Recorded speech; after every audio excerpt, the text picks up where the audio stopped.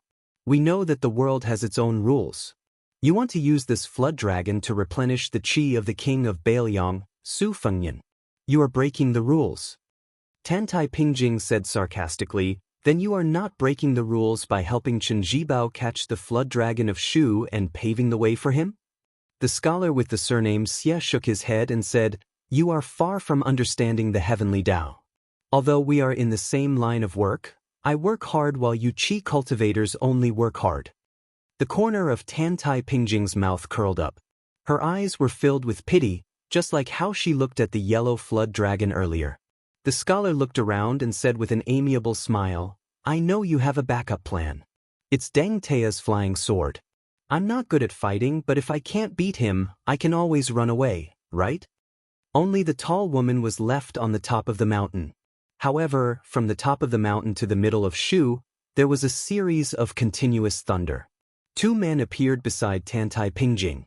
They were an ordinary middle-aged man and a one-armed old man. Dong Tai and Sui Xiegu. She cast an inquiring look. Dong Tai, who had quietly used the Earth Immortal sword, rubbed his chin and said self-mockingly, "Did this guy put oil on the soles of his feet? He ran so fast that I couldn't catch up." Tantai Pingjing sighed and felt a little sorry. She asked, "Where are you going next?" Dong Tai said calmly, "I am going to look for my disciple. Anyway, Bailiang will definitely not go. Elder Sui will be enough to accompany you." Sui Xiegu glanced at the tall woman and laughed.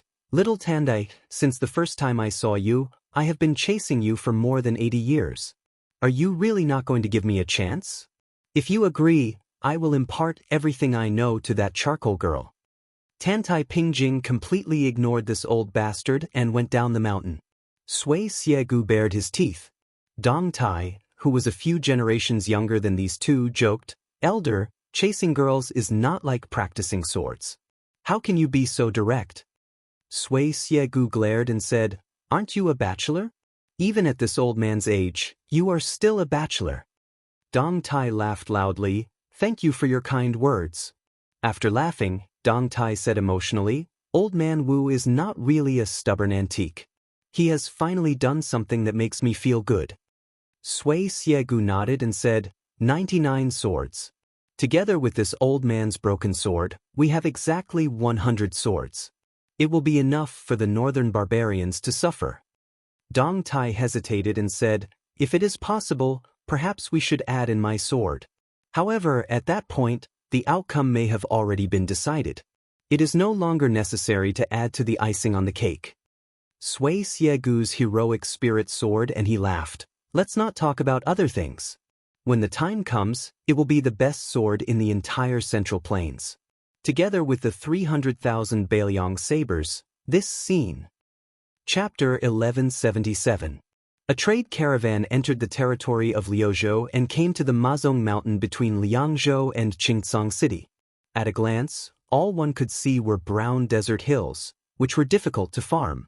The mountain was shaped like a row of geese going north and south. Between the mountain passes, the wind was strong and the sand flew like knives.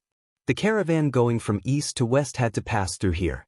After the imperial court incorporated the original 3 provinces of Bailiang into its territory, leaving this place was considered leaving the border.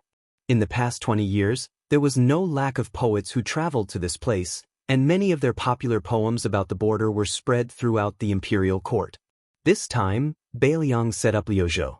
About half a year later, the Liyang imperial court issued an edict, and dozens of people were promoted. The main reason was that Yang Guangdou was promoted to the position of governor of Liuzhou. The officials of the Central Plains had never heard of this person, but they knew that this was Zhao Ting having no choice but to admit that the Su family controlled the sky in Bailiang. The imperial edict of Great Peace City was released almost at the same time as the news of Baimang's army invading the south. Immediately, there were people in the capital who rejoiced in other people's misfortune, saying, "Let's see how long you can run rampant in Bailiang." As the rumors of Beimang moving troops to the western border were confirmed, it actually washed away a lot of the haze of Guangling's defeat.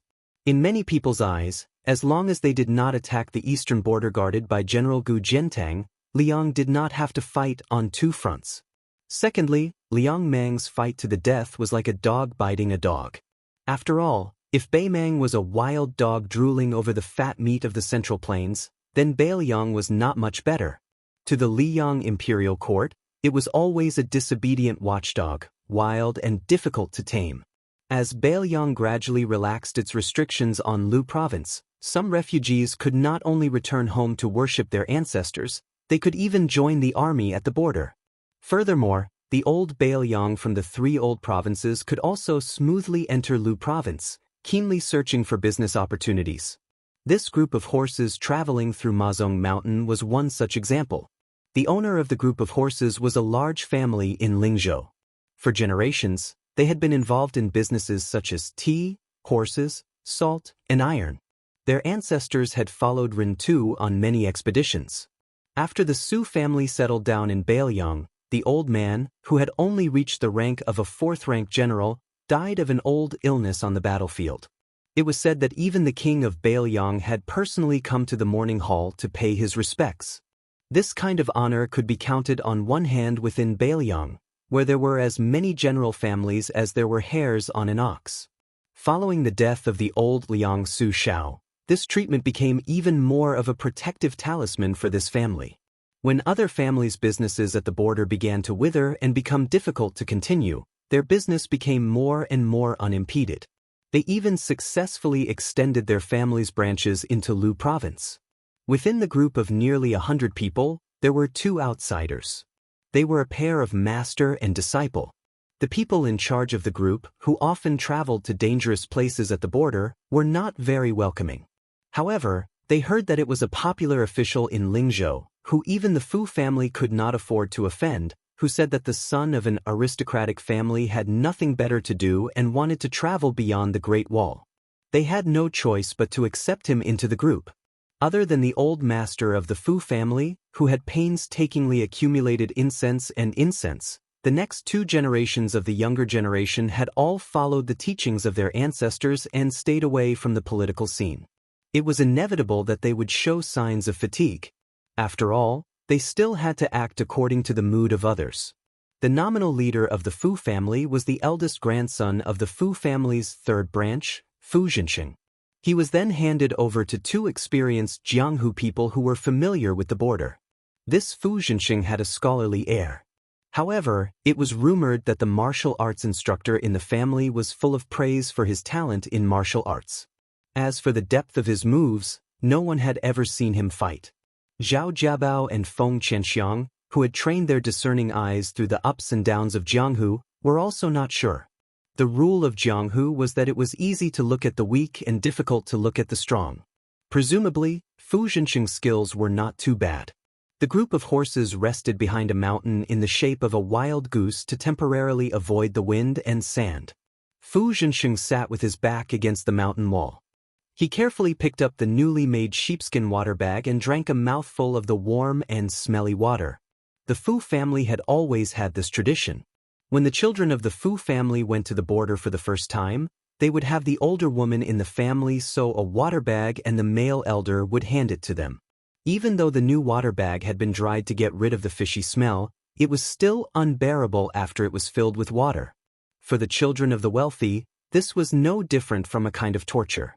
However, the Fu family was simple and honest. Most of the descendants had tough personalities.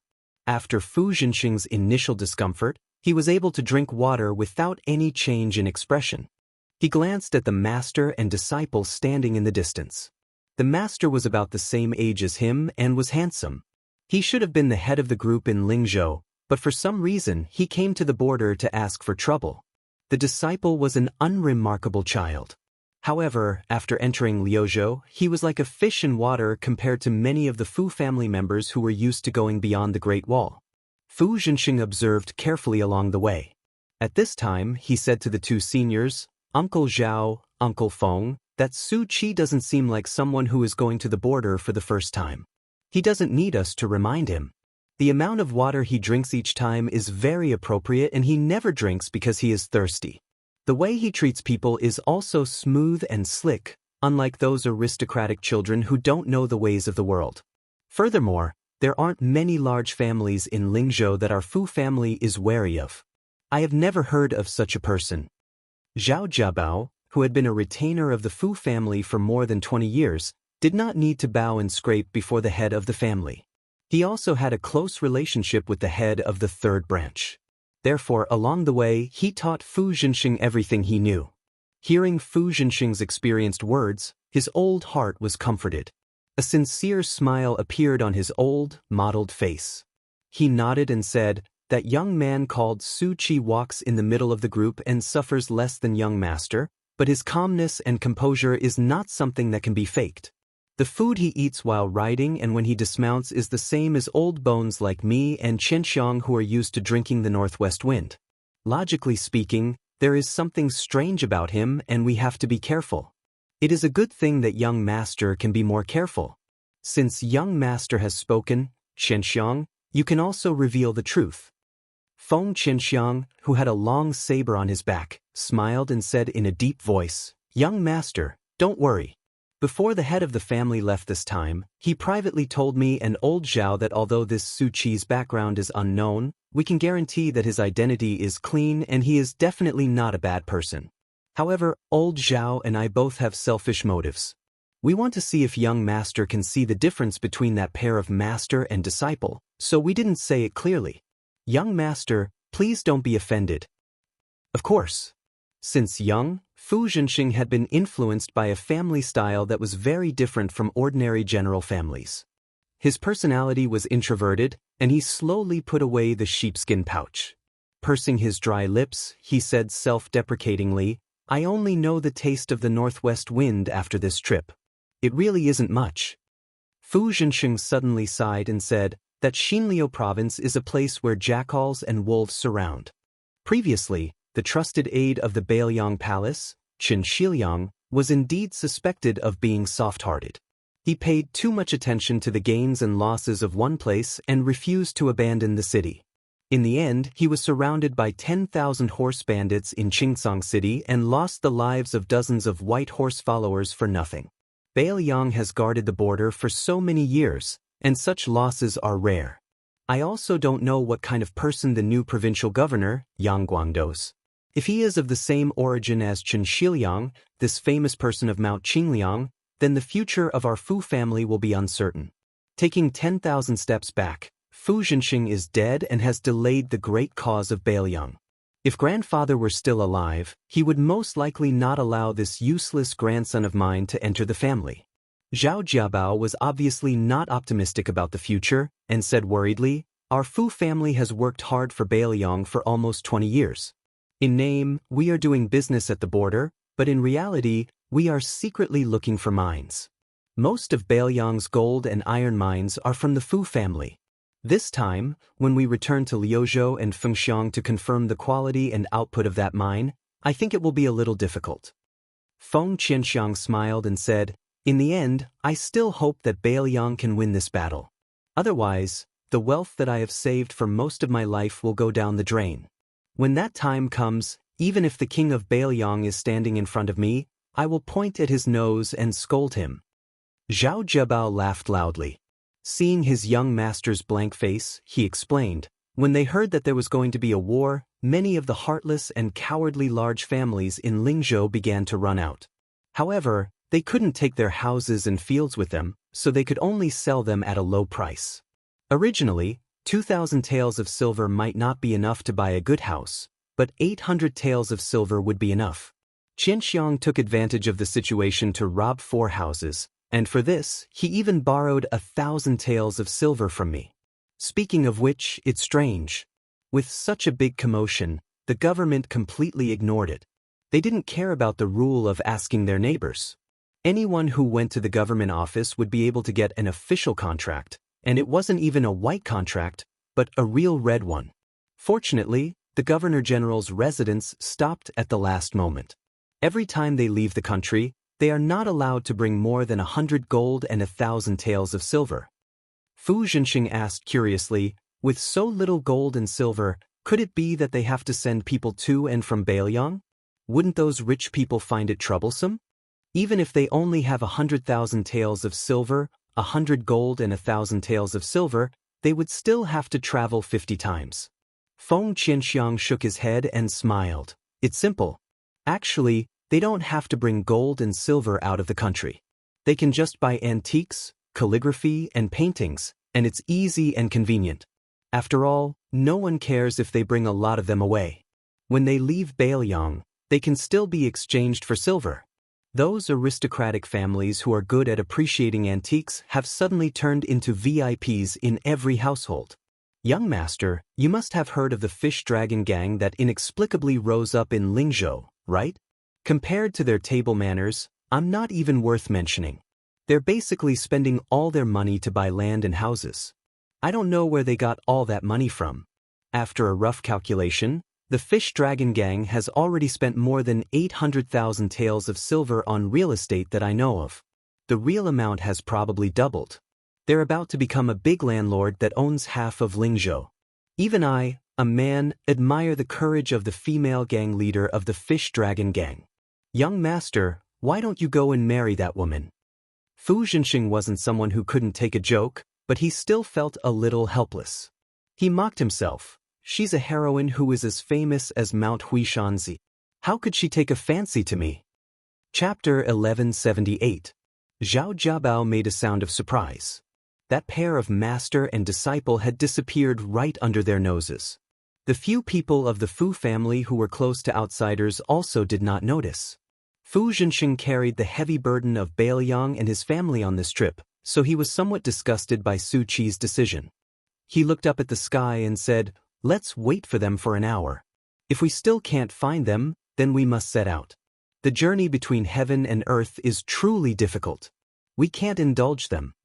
Su Fengnian, who had brought Yu Dilong into Liuzhou, circled around to the other side of the mountain and saw a pair of unexpected acquaintances.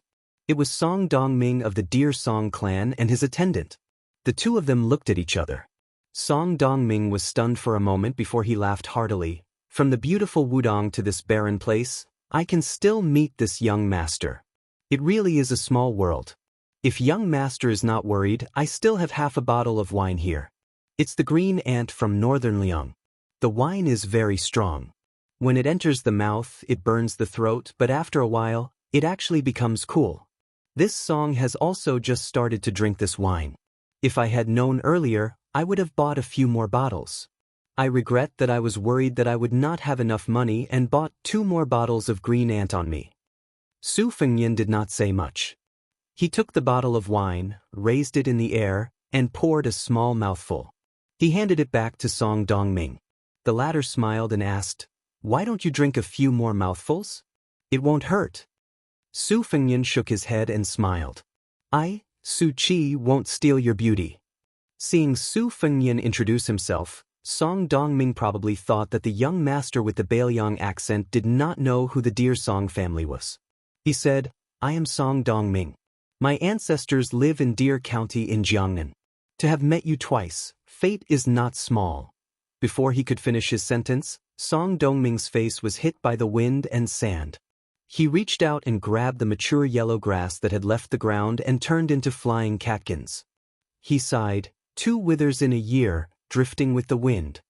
The errand boy suddenly stretched out his finger and shouted, "Sir, look! Is that the smoke signal?" Following the servant's finger, Song Dongming saw a thick smoke signal rising from the desert.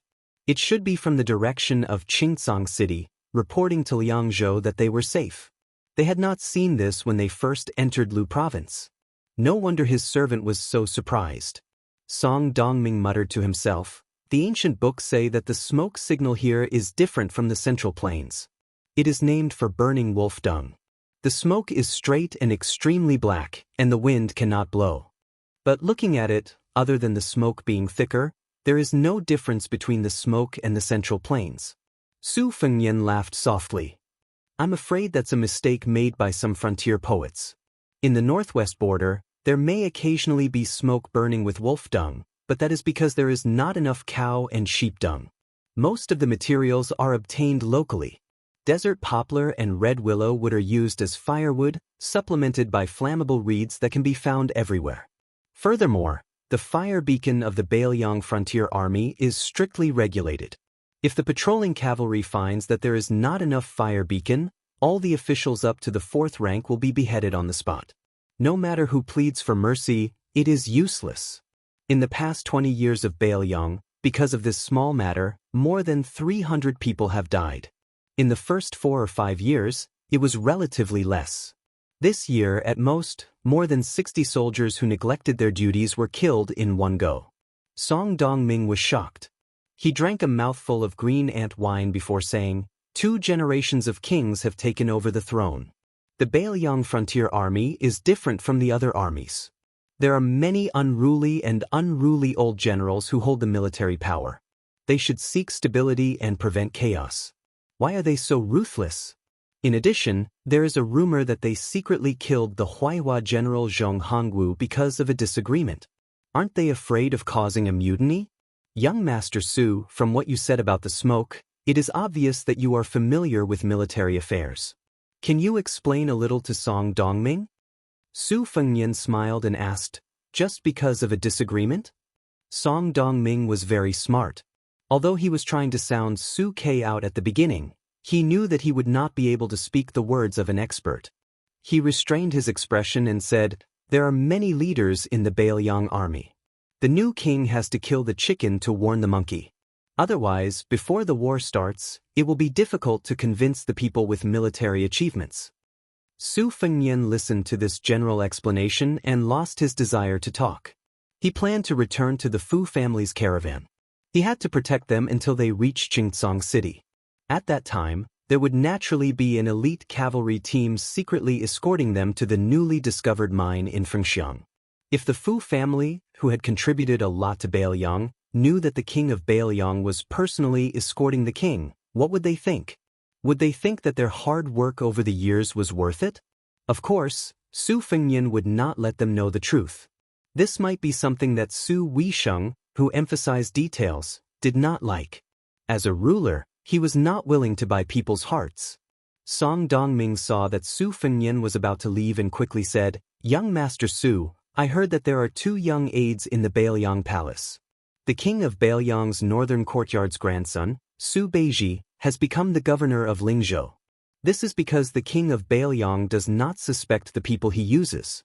Instead, he used the poor scholar, Qin Shiliang. It can be said that he does not care about the quality of the people he uses. He is very good at attracting the talents of the poor families in Bailiang. Boldly speaking, if your Bailiang Dao were to form a country of its own, then these 2 people would definitely be the future prime minister's aides. However, since ancient times, important officials in the imperial court have all gone from public to private. They first used their talents and knowledge to enter the center of the imperial court. After they entered the eyes of the emperor, they were able to walk to the side of the emperor. In that case, your Mount Qing Liang does not seem to follow the rules too much. Su Fengnian nodded and said, we do not follow the rules too much. However, speaking of which, what do you think are the pros and cons of this kind of exceptional promotion? Song Dongming smiled slightly. It was probably because he was talking about something that he was good at. His entire person suddenly seemed to have an extraordinary aura. He spoke tirelessly, in the short term, buying bones with 1,000 gold is naturally a good thing. It is especially beneficial to appease the scholars. Since even Qin Shiliang, who was thwarted in 2 major matters in succession, was not punished by the king of Bailiang, then why can't we, scholars, who are well-read and have a bellyful of literature, whose background is not inferior to Qin Shiliang's, become high officials? Su Fengnian very rudely interrupted Song Dongming's words and asked, what does Mr. Song think of Qin Shiliang's stubbornness in defending Qingcang? Do you think that the king of Bailiang should be punished or not? The servant had long disliked this fellow surnamed Su. His master's vision and knowledge were so great that even the famous Chinese scholars in Gangnam-do would have to listen attentively to his master's lectures. This Su Qi was indeed a barbarian in Bailiang. He only looked like a scholar, but his bearing and knowledge were a mess. Wasn't his master flirting with a blind person? The servant was just about to speak up and teach this untactful fellow a lesson when he was glanced at by Song Dongming, scaring the most disciplined servant into silence. Song Dongming continued, "As for Qin Shiliang, both reward and punishment should be used." This person seemed to be muddle-headed during the defense of the city, so much so that everyone in Bailiang thought he was someone with great ambition but little talent. However, they did not know that Bailiang does not lack soldiers, good swords and horses, or even money. The only thing it lacks is the people's hearts. Chapter 1179. Song Dongming looked into the distance and said, "The people's hearts are the foundation of people's harmony. The danger of a country is never in the geographical location, but in the people's hearts. The geographical location is a dead thing. The debate between the heavens and the people naturally falls on the two. Confucianism, Taoism, and Moism all have their own views. Countless sages have not argued for a reason, so Song Dongming did not dare to speak carelessly. However, as a ruler, one must have a good heart, be willing to accumulate merits, and turn misfortune into fortune. This is using humanity to prove the way of heaven. Even if it cannot reverse the geographical location, it can't be wrong. If Bailiang was in the hands of the old king of Liang, Su Shao, the 300,000 cavalry were already the best in the world. Then if it was in the hands of the new king of Liang, Su Fengnian, he could gather the people's hearts. Then the millions of households in Bailiang would have soldiers willing to fight. Even if Beimang claimed to have millions of soldiers, how could they bully Bailiang? Song Dongming said softly, "Therefore, Qin Shiliang gave Bailiang a good start. Those refugees who entered the city, there were 3,000 of them. After they survived, their so-called reputation would be well known. There would be 30,000 or even more refugees in Liuzhou who would know the benevolence and righteousness of the young king. He was not the king of Bailiang who was full of benevolence and righteousness, nor was he a hypocrite who would only put porridge at the city gate. He could really help them guard the 4 prefectures of Bailiang, Yuliang, Lingling, and Liuzhou." The middle-aged scholar who was talking to himself had a solemn expression. If Qin Shiliang had chosen to retreat at that time, yes, he would have left the king of Bailiang with the white horses in the city.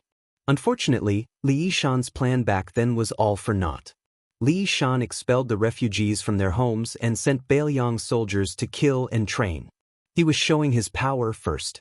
Qin Shiliang did not guard Qingcang, and the hundreds of thousands of refugees inside and outside the city were watching. Su Fengnian wanted these refugees to fight to the death for Bailiang? What an idiotic dream! Bailiang thought that the meticulous Su Beiji was far superior to the soft-hearted Qin Shiliang. Humph, this is the true definition of being short-sighted.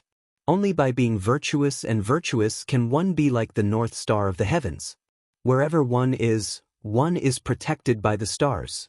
Only then can one be considered to have the support of many. If Bailiang only had the military heart but not the people's will, then even if all 300,000 soldiers died, they still wouldn't be able to defend the northwest gate of Liang. Then, at that time, Su Fengnian, who was still His Royal Highness, said in the Imperial Road in the capital that he wanted to guard the country's gate for the common people of the Central Plains, so that they would not be disturbed by the horseshoes of Beimang. It's just bullshit that will make people laugh their heads off. The errand boy at the side widened his eyes. His master, who had always been gentle and refined, was speaking so bluntly? Su Fengnian nodded silently. Yu Dilong squatted next to his master. He certainly couldn't understand, but he still felt that this slightly older scholar from Jiangnan was quite energetic when he spoke. He seemed to have more momentum than the Jianghu masters. Momentum. Yu Dilong, who was staring at Song Dongming, was a little puzzled. How could a scholar like him have such momentum after reading a few books?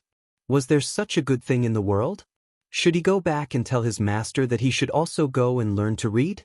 Su Fengnian was silent for a moment, then smiled and asked, "The Crown Prince, Yin Maochun, is presiding over the examinations for officials outside the capital.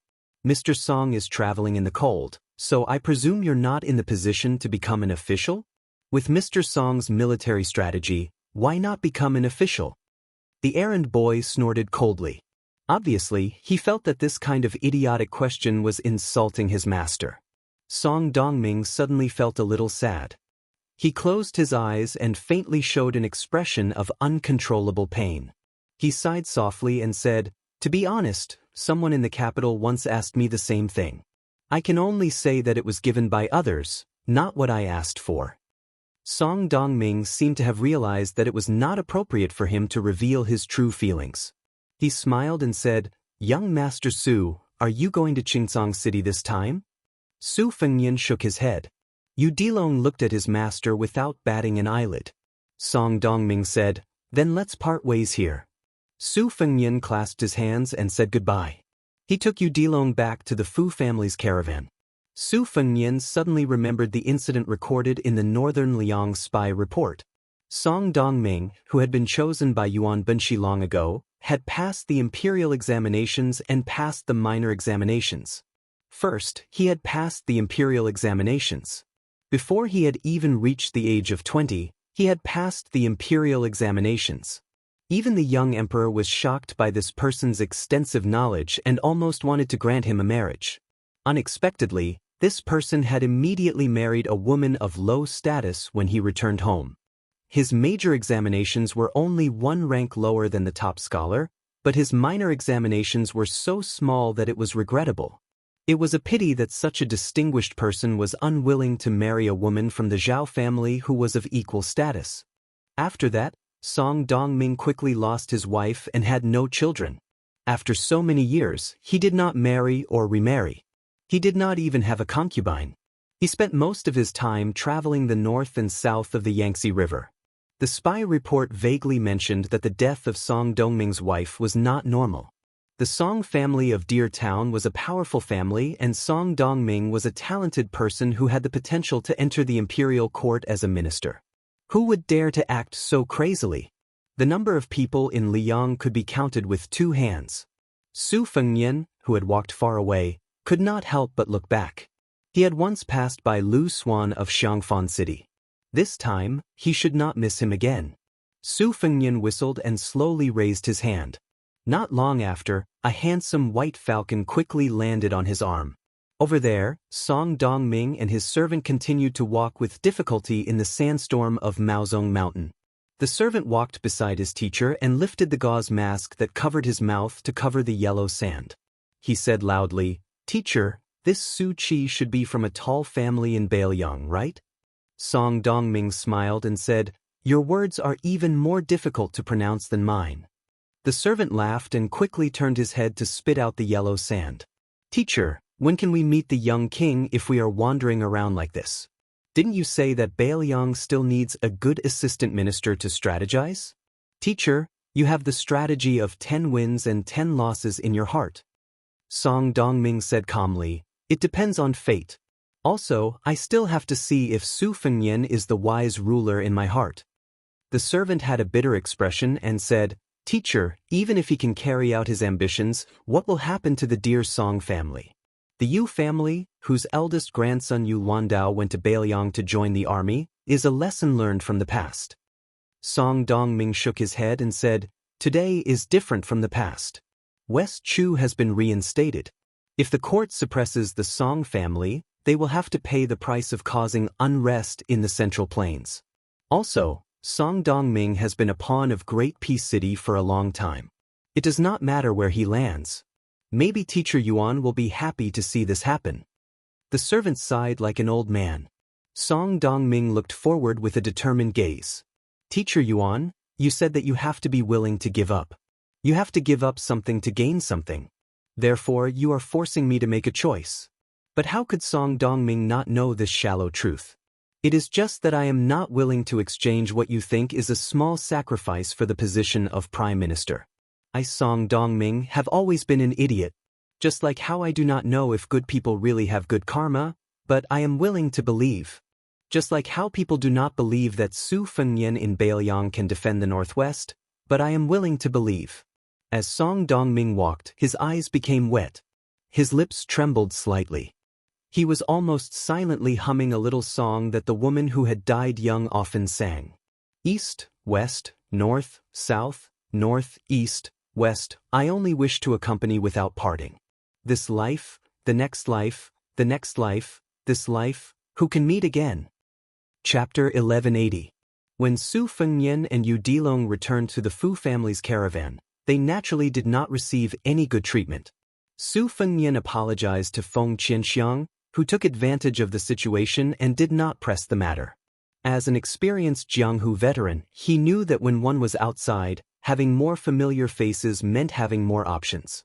If someone asked for help today, they might have to ask for help tomorrow. The caravan continued to move forward. After passing through the Horsemang Mountain, they followed a winding river that had been dried up for many years. Yu Dilong held a handful of green needlegrass and caragana in his hands. From time to time, he would put them into his mouth and chew out the pitiful juice. After becoming his disciple, his master did not teach him any unique martial arts. He only taught him 7 types of breathing methods. 6 types of breathing, and 1 type of breathing. His master had jokingly said that if he practiced diligently according to this stupid method, once he reached the stage of perfection, it would be equivalent to practicing martial arts in his sleep. Perhaps one day he would be able to produce thunder with his breath. Yu Dilong did as he was told. After all, there was nothing for this child to do other than breathing in and out in the same way. Su Fengnian rode on horseback. Occasionally he would pay attention to Yu Dilong's breathing, but most of the time, he was mentally wandering. Other than the group of spies from the Fish Dragon Gang, there was also the great guest Hong Yuan who had followed him from the great snow plateau of Mount Hui to the northern Liang. Recently, the master of the Heavy Sword Cave, Mi Fengjie, who was not well known in Jianghu, had taken the position of consecrate. Fan Shaochai was also hiding in the dark to protect Lunarong. She was already known as the most powerful and wealthy woman in Jianghu in northern Liang. Of course, Su Fengnian was the one who actually spent money to buy land and mansions. Su Fengnian even took out more than 10 boxes of secret martial arts manuals from the Tide Listening Pavilion and gave them to the Fish Dragon Gang. Although they were all second-rate and third-rate manuals, they were enough to make Jianghu people fight for a place in the Fish Dragon Gang.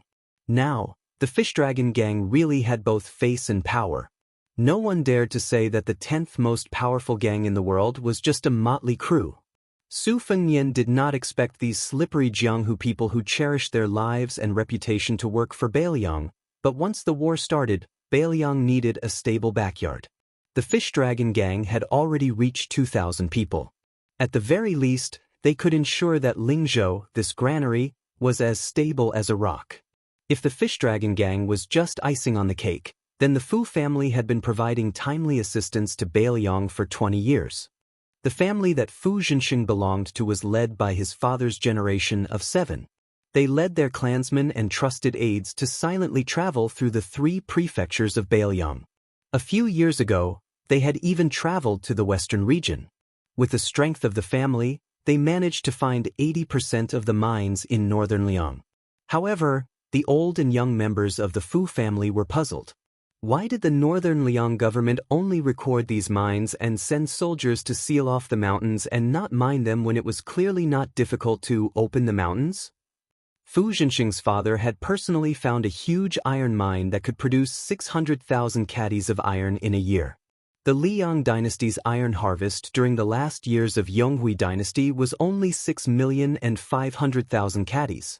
Fu Zhenxing's father also helped Beiliang find a mercury source in Gangquan County that had a total annual income of 1,600 caddies.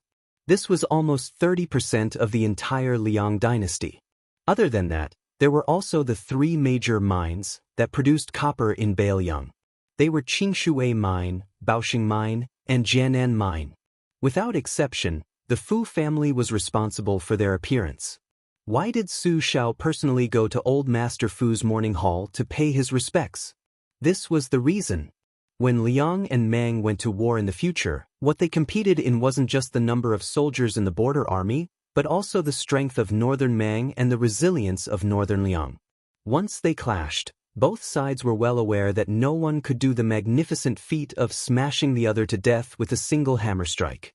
The key was to see who had accumulated enough resources and could stall for the longest time. Although Beiliang's salt and iron official camps seemed to be controlled by those local tyrannical generals, Li Yishan had long ago proposed that the benefits of the mountains and lakes are easily exhausted. Therefore, he had simply closed the mountains and sealed the mines. He had never reported it to the imperial court. Instead, he used the local officials to fill their own pockets as a smokescreen. The local officials had been purchasing relevant materials from outside of Bailiang for many years without hesitation. However, the method was very secretive, and it was only a small business that accumulated over time, so it would not attract too much attention. Even if some knowledgeable people in the imperial court noticed some clues, it would not be appropriate for them to denounce them. This was because it was not only Bailiang's Dao Mountain that was high and the emperor was far away. Bailiang's Yuzhou and Lingzhou bordering Bailiang, except for Gu Jiantong's former generals who were in charge of the military power, the local officials had also been infiltrated. In the past 10 years, which of those officials had not become rich when they became an official? When they left office, they had both a good reputation and a lot of money. Moreover, this kind of thing that was beneficial to the people in their jurisdiction was something that everyone was doing. The law could not punish the majority. Could it be that the imperial court was going to throw the hat of treason on them? When the butcher Su Xiao was still alive, which of the civil and military officials in the imperial court dared to do so? The horse caravan slowly moved forward against the wind and sand. Su Fengyan bit his lips. Su Xiao definitely did not leave his son a mess in Bailiang. Instead, it was a Bailiang with powerful armors. Su Fengyan glanced sideways and saw Fu Zhenxing turn his horse around and gallop over to him. Fu Zhenxing then rode side by side with him. Su Fengyan looked at this young face that did not have any worldly wisdom and felt guilty. After Fu Zhenxing's father found the gold mine west of Fengxiang town, he stayed in the same place and continued to explore. He sent his confidant back to Bailiang to report the good news. In the end, he died at the hands of a group of horse bandits who were roaming around. Other than Fu Zhenxing's father, there were 16 other members of the Fu family who died in battle. Their bodies had not been found yet. As for Fu Zhenxing, a member of Lingzhou who was a burden to the family, he was once beaten up by a group of local hedonistic sons after he saw injustice on the road. However, the Fu family did not complain to Bailiang because of this. The spies of the Whispering Chamber who were dormant in Lingzhou had strict rules. They would not stand up for the eldest son of the third branch of the Fu family because of this. The wind and sand were raging. Fu Zhenxing had no choice but to say loudly, "Young Master Su, we are still 90 miles away from Qingcang City. We plan to travel through the night and finish this part of the journey in one go. I hope that young Master Su can hold on for a while." Su Fengyan nodded without hesitation and said with a smile, "As a guest, I will follow the host's wishes. This time, my disciple and I have to thank Mr. Fu for taking care of us on the way to Qingcang City. I hope that in the future, I will have the opportunity to treat you to a drink." When Fu Zhenxing heard the term Mr., he was obviously stunned. This was a well-deserved honorific and there was almost no need for it between people of the same age.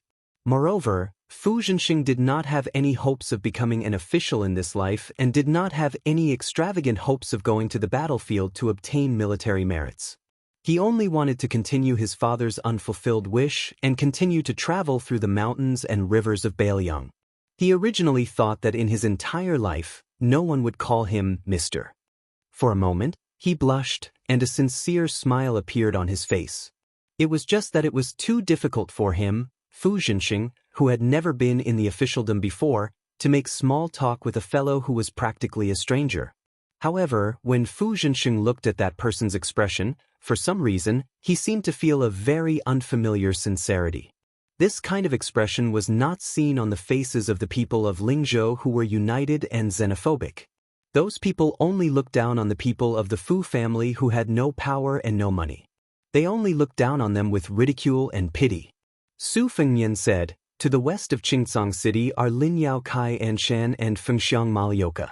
These two local tyrants have both submitted to the Liuzhou provincial governor's manor.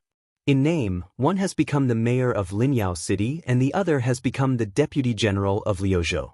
In reality, they are both under the strict surveillance of the Bailiang army and do not dare to cause trouble. Your trip to Fengxiang this time should be much safer than you imagined." Of course, Fu Zhenxing did not think that there would be close to 1,000 cavalry secretly protecting his group. At this moment he did not dare to let his guard down. However, it was not good to reject the goodwill of the other party, so he just smiled. Chapter 1181. After a moment of silence, Fu Zhenxing suddenly asked, "Pardon me for asking, but young Master Su's qi is strong, so you must be someone who practices martial arts. I wonder if you practice the blade or the sword." Su Fengnian smiled. "At first, I practiced the blade, then I practiced the sword." Fu Zhenxing probably felt that this young master with a noble identity was biting off more than he could chew, so he didn't know how to continue the conversation. After a while, he could only say, "I have practiced the blade since I was young, but I have never been able to reach a higher level.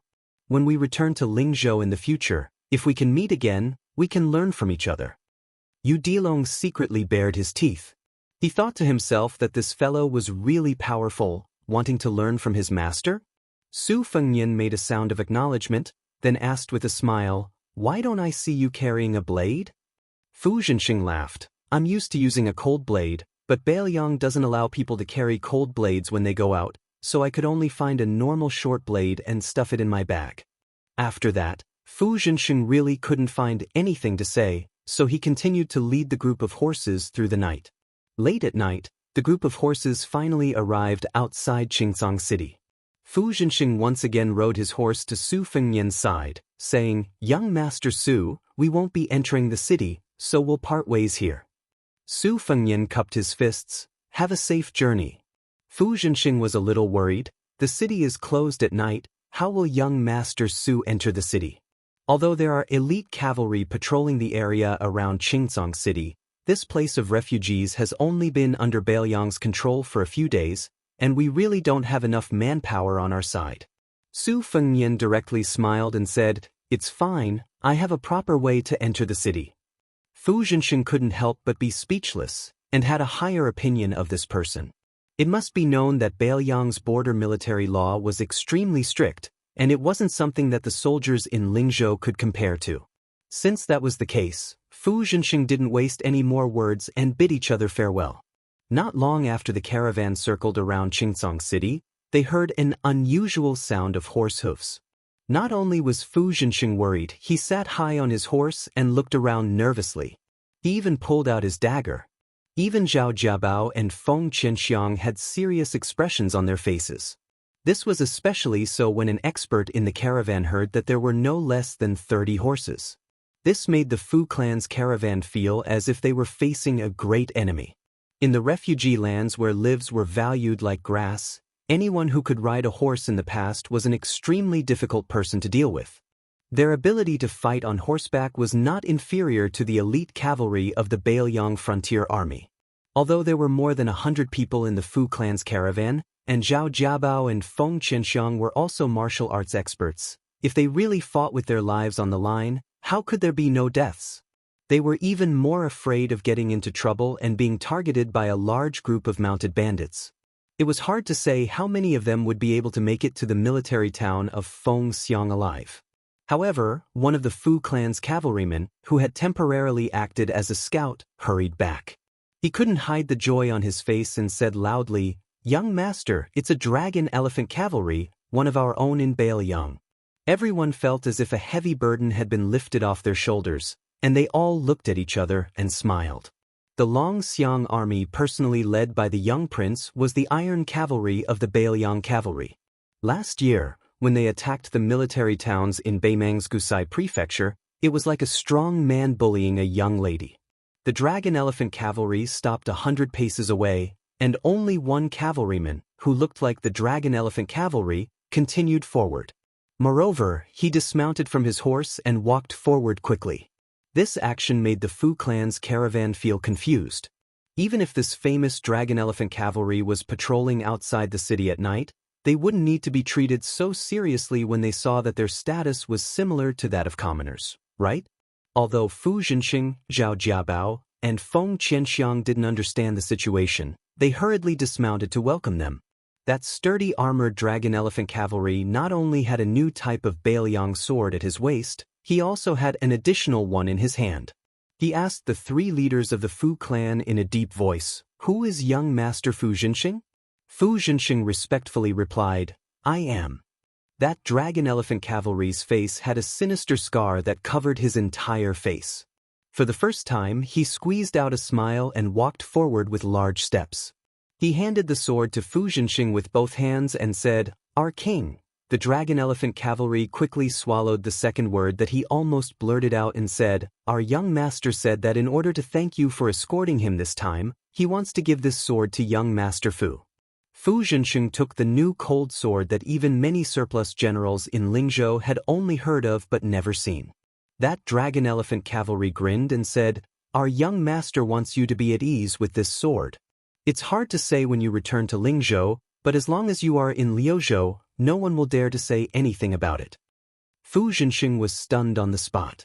That dragon elephant cavalry mistakenly thought that this kid was timid and was afraid that his words would not have any effect. He was worried that if he went somewhere else and was caught red-handed, he would not be able to bear the consequences. He was famous in the Longxiang army for having a violent temper and almost flipped out.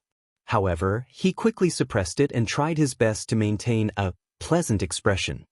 But in reality, Zhao Jiabao and Feng Qianxiang could already feel a strong murderous aura, not to mention Fu Zhenxing, who was facing this dragon elephant cavalry. He almost thought that this dragon elephant cavalry would turn hostile and kill him. Behind them, there were more than 30 solemn and cold elite cavalry. Under the moonlight, even if the Fu family's cavalry had the confidence to deal with an equal number of horse bandits, they did not have the slightest confidence that they could escape from the charge of 30 cavalry. After that dragon elephant cavalry gave the sword, he turned around and left. He muttered to himself as if he was saying that the one surnamed Fu was too long-winded. Following that, Fu Zhenxing and the others could not hear him clearly. After that dragon elephant cavalry mounted his horse, the cavalry of dragon elephant cavalry instantly disappeared. He came and went like the wind. Zhao Jiabao looked at Feng Qianxiang and asked softly, "Brother Qianxiang, doesn't he look a bit like the deputy general of the Longxiang army? Scarface, Wang Lin?" The corner of Feng Qianxiang's mouth twitched as he laughed dryly. "That's impossible." After mounting the horse, Fu Zhenxing hung his Bailiang saber and laughed. "How is that possible? Uncle Zhao, Uncle Feng, let's go." Zhao Jiabao laughed self-deprecatingly and said, "That's right. If it's really the legendary Wang Lingbao who once killed 17 generals of the spring and autumn period, then he's famous for his bad temper. We won't be able to deal with him with one hand." In the distance, on the walls of Qingcang City, the marksman walked up to Su Fengyan. He lowered his head and cupped his fists. "Reporting to your highness, the saber has been delivered. I have already mobilized 800 riders to follow behind you, and more will be added along the way. Not to mention the death of a single person or even a single horse. Your highness, you can twist Wang Lingbao's head off and use it as a urinal." Su Fengyan nodded and muttered to himself, "It can be said that other than you, the Fu clan is also the reason why Bailiang has the capital to fight to the death with Beimang." Wang Lingbao raised his head and looked at the back of this figure. He wasn't always standing there like he was in his later years. However, Wang Lingbao clearly remembered that when the great general was in his prime, as long as he stood there, he would be able to support both heaven and earth. Wang Lingbao rubbed his face hard. Su Fengyan turned around and asked with a smile, "Deputy Wang, if I remember correctly, you joined the Bailiang army when you were 14 years old. Did you join the army first? You've been fighting for almost 30 years, haven't you?" Wang Lingbao panicked and his face turned red. He stiffened his neck and said, "Your Highness, I'm not old. It's only 30 years of war, I haven't fought enough." Su Fengyan glared at him. Wang Lingbao immediately shrunk his neck. Motherf ***, this prince was the one who had killed Wang Xianxia. It wouldn't be embarrassing for him to admit defeat, right? Su Fengyan couldn't help but laugh. "You're one of the people in Liuzhou who know about the movements of that army. In order to cover for them, I'll give you a battle to fight. How about it?" Wang Lingbao subconsciously rubbed his hands and asked, "Is this battle big?" Su Fengyan said, "Our spies have confirmed that Ma Liuka, the shepherd of Fengxiang City, has not given up on his evil intentions and has been flirting with Beimang." Wang Lingbao became anxious and cursed out of habit. That dog Ma Liuka, with his several thousand small soldiers, It's not even enough to fill the stomachs of any officer under my command. Su Fengnian smiled. Are you going or not? Wang Lingbao wiped his mouth and a bloody, silly smile appeared on his face. He laughed. Go, why wouldn't I go? A mosquito's leg is still meat, it's a waste not to eat it. Su Fengnian waved his hand. Wang Lingbao ran down the city walls. He turned his head and looked at the back of that figure. He felt that the great general was standing there again. Chapter 1182. The stars hung over the plains. Yu Dilong sat on the city wall and looked up at the stars in the sky. His mind wavered and he could not get enough of it. This child's good fortune was enough to make all the direct disciples of the top Jianghu sects jealous. He had 30% of Wang Xinji's gift and could receive guidance from Su Fengnian. Yu Dilong pulled back his gaze and heard his master say, in July, the fire flows, in September, the clothes are bestowed. Su Fengnian looked at the large Mars that was falling west at a strange speed this year and smiled slightly. The imperial astronomer of Great Peace City had Huajing who were responsible for keeping an eye on the large Mars. They were all old men, but this year, 2 of them had been demoted in succession because they could not give a reason. In the case of Jingdo's white clothes, the large Mars that was falling west at a strange speed could be considered the main culprit.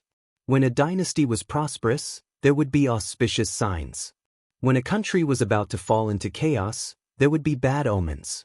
The imperial astronomer, who had replaced a youth as Huajing, had not had a moment of rest this year. Su Fengnian turned his head to look at the northern lands outside the city. The Liyang imperial court could be considered the dynasty with the widest territory since the Great Qin dynasty. Moreover, with Su Shao and Zhao Bing, the king of Yanqi, overseeing the border, the prestige of the House of Zhao had reached the peak of the various dynasties.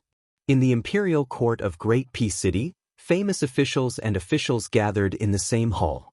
Many times, Su Fengnian wanted to personally ask the emperor of the House of Zhao one question, other than the flaw of not having the authority of the husband, what else was he not satisfied with? Su Fengnian unconsciously looked in the direction of Great and City to the east. He thought of Bai Yan who had worked hard for the Zhao family. This old scholar's present days were not very good. Most importantly, this Grand Secretary's future days would be even worse. This time, using the opportunity of West Chu's restoration of the country, his actions of suppressing military force and removing vassals had completely touched 2 of the people's reverse scales. It was hard to say whether the heavens would be angry, but it was certain that people would be angry. The vassals and vassals of the imperial family, including the Prince of Guangling, were destined to harbor hatred in their hearts. Adding on the group of vassals of the Zhao family of Great and City who had accumulated hatred for a long time, as well as the dukes and marquises who had been ordered not to leave their territories, there was no one in the world with the surname Zhao who had a good impression of him. Forcing all the generals to lead their troops to the outskirts of Guangling for training, Gu Jiantang had almost completely offended all the valiant generals. Su Fengnian sighed.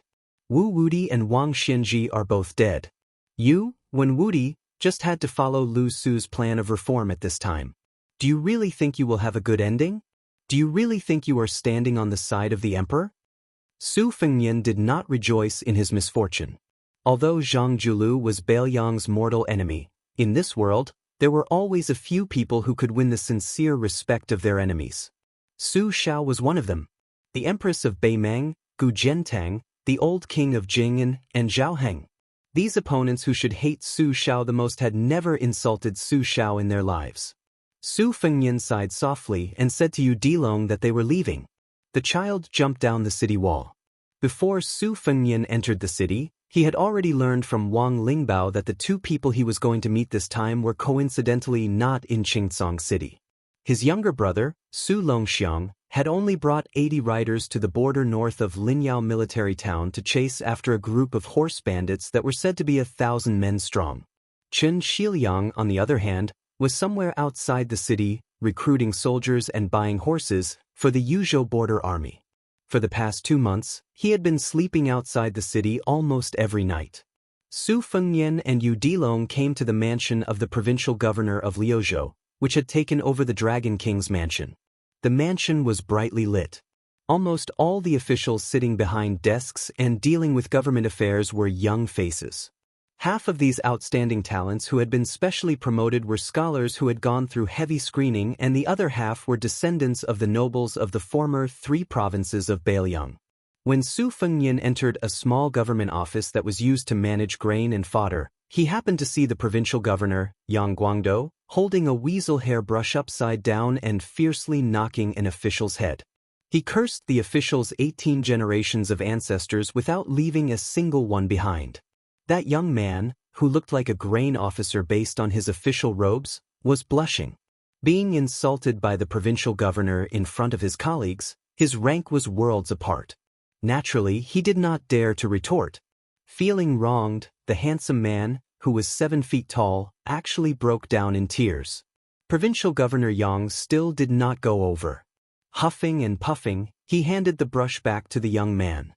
His hand that was stained with ink carelessly wiped the other party's official robes. With a cold snort, he said, "I'll come again tomorrow morning. If it's still a mess, your grandfather is Wei Taizhan. I can't afford to offend him, and I can't demote you either.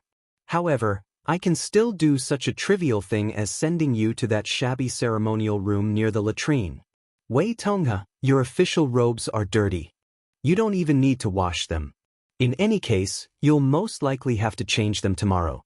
The young man's face was pale. He clenched his teeth. Although his voice was still choked with sobs, there was no longer any fear in his eyes. It was as if a broken jar was smashed to pieces. He said, "Provincial Governor, Linyao military town has 3 counties under its jurisdiction. It has only been established for such a short period of time. This lowly official, along with 3 colleagues and 6 subordinates, only sleeps for 6 hours a day.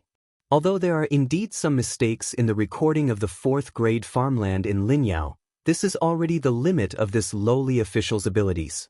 If provincial governor feels that this lowly official is unworthy of this position and feels that this lowly official is relying on the merits of my ancestors to eat and drink here, then there is no need to find excuses to make things difficult for me."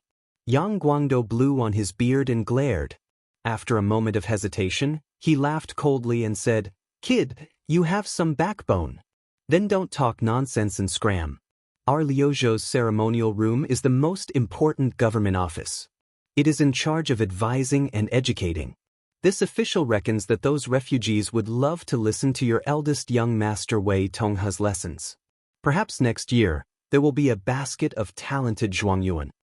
Being mocked like this, Wei Tonghe's tears fell like rain. His grandfather, Wei Taizhan, was a veteran who had retired from the position of deputy commander of the cavalry. Moreover, it had only been a few years since he had taken off his armor. Furthermore, He Zhonghu, who had taken over Wei Tieshan's position, had always regarded the former as an elder brother and respected him greatly. Wei Tonghe's father, Wei Jinshui, had also become a 4th grade general in the border army and was greatly trusted by He Zhonghu. Wei Tonghe was different from many of his younger brothers who rested on the merits of their fathers. He did not like to fight but rather to study. Moreover, he was full of hot-bloodedness. He had heard that Beiliang's newly established Liuzhou was in urgent need of officials. He had practically hidden his identity from his family and came to this place as a refugee. Furthermore, he had never let his colleagues know of his identity. However, Wei Tonghe's temperament was gentle and soft. He really did not seem like an elder in his family. If Wei Taizhan had been reprimanded by the old Prince Liang like this, even if he did not dare to scold back, he would not make a sound. However, he would definitely not be so aggrieved that his face would be covered in tears. Wei Tonghe had no way out of this embarrassing situation. He could only go to the ceremonial room to do odd jobs in the yamen. He raised his arm to wipe away his tears and did not forget to bow to the people in the room. Just as he lowered his head and was about to walk out of the yamen, a person standing at the door pressed down on his shoulder. Wei Tonghe raised his head and saw an unfamiliar face with a warm smile. This uninvited guest laughed softly and said, "The provincial governor is trying to provoke you. Why don't you appreciate it? Wei Tonghe, don't you know that your grandfather and provincial governor Yang have been drinking buddies for many years? Would he really be willing to throw you into the ceremonial room? If he really dares to do so, your grandfather will chase after the provincial governor and beat him." Wei Tongha's face was filled with astonishment. He asked in a daze, "You are?" Yang Guangdou, who had been exposed, rolled his eyes and said, "Idiot, why aren't you kneeling when you see the prince?" Chapter 1183. Upon hearing the two words, prince, the eyes of all the young people in the room who had accompanied Yu Tongha to be scolded burned with reverence. They immediately wanted to kneel. Su Fengnian waved his hand and said, "Forget it, forget it. All of you sit down and continue to deal with government affairs. Liuzhou has 3 towns and 8 counties. There are many things waiting to be done. Everything is difficult at the beginning. Once you get through this wave, practice makes perfect. In the future, it will be much easier. When the time comes, even if the provincial governor wants to scold you, he won't be able to find an excuse. During this period of time, it has indeed been hard on all of you. In a moment, this king will send a few jars of wine to all the yamen. And the ceremonial hall will send more. According to the provincial governor's words, by the latrines, the smell of wine has to be suppressed by the smell of urine." The atmosphere in the room immediately became much more relaxed. Smiles appeared on the faces of the young officials. Yu Tongha couldn't help but swallow his saliva. He was standing alone in front of the Prince of Northern Liang. It would be fine if he didn't know Su Fengnian's identity. However, after the provincial governor revealed Su Fengnian's secret, he immediately felt an invisible majestic aura. This wasn't to say that Su Fengnian's aura was overbearing, but Yu Tongha, the weak scholar, was just scaring himself. Su Fengnian's reign as Bailiang's prince of His Royal Highness had been filled with twists and turns. First, he was cursed countless times. Later, he turned the world upside down. Even the great general of Huaihua, Zhong Hongwu, was easily suppressed. After inheriting the title of Prince of Bailiang, he performed one magnificent feat after another. He refused an imperial edict, vigorously reorganized the Bailiang army, killed Wang Xinji, patrolled the border, and established Liuzhou. How could Yu Tongha not tremble in fear? In fact, ordinary officials would be treading on thin ice when facing a vassal king, no matter how notorious his reputation was. However, the deeds of the king of Bailiang, for Wei Tongha, who had spent most of his time studying behind closed windows, did not have a deep understanding. What truly made him feel admiration for Su Fengnian was a small matter that concerned himself. When Liuzhou was established, Li Yang seemed to be somewhat hesitant about what to do about this rebellious act that had not been reviewed by the central court. They were not sure whether or not they should issue an edict to reprimand Liuzhou. The developments that followed made the people of Bailiang laugh out loud. For example, the salary of Liuzhou's provincial governor, Yang Guangdou, was actually only a bit lower than that of the Grand Secretary. Every month, he received 300 strings of coins. As for Wei Tongha, who was just a minor official in Liuzhou, he received 15 strings of coins and 50 bundles of firewood. He even received 5 bolts of spring silk and winter silk that only high-ranking officials in Liang were given. The court's generous treatment of Liuzhou's officials was simply to the point of no return. Yu Tongha did not think that if it were any other vassal king, they would be able to make the Liang imperial court obediently bleed so much. Even the king of Yanqi and the king of Guangling could not do it. Su Fengnian did not stay for long. He walked out of the room with Yang Guangdou. As a high-ranking official in the border region, this old man was clearly in an extremely good mood. He laughed softly and said, "Governor Chen's plan is flawless. I have underestimated him in the past. It is a waste of his talent to only be the governor of Qingcang City.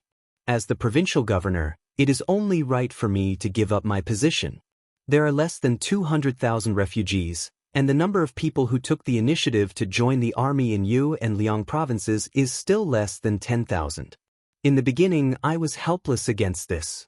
I could not let the Longxiang army put a knife to the refugees' necks and force them to go to the border. However, Qin Shiliang used a plan that had immediate results. For every refugee family, as long as one person joined the army, they would be able to obtain farmland in Lingzhou and become a citizen of Bailiang. This was in accordance with Su Beiji's plan in Lingzhou. Those rich gentry who were afraid of death all sold their ancestral land. Now, there was a lot of empty land in Lingzhou. With this, Liuzhou could send at least 40,000 soldiers to the Beiliang border. A total of 40,000 soldiers who were willing to fight to the death for their wives, children, and brothers behind them. Your Highness, don't you think that Chen Shiliang being a martial-grade city magistrate is not worthy of his contributions? Su Fengnian only knew that the number of people joining the army in Liuzhou would increase, but he did not receive any detailed intelligence reports. When he heard the large number of 40,000, he was also quite shocked. It had to be known that the battle in Guangling Road seemed to be turning the sky and earth upside down. Everyone in the world stretched their necks to watch, and everyone in the court was talking about this matter. However, the number of people that actually entered the battlefield was only around 100,000. However, Chen Shiliang alone quietly brought 40,000 soldiers to Beiliang who could mount a horse and fight.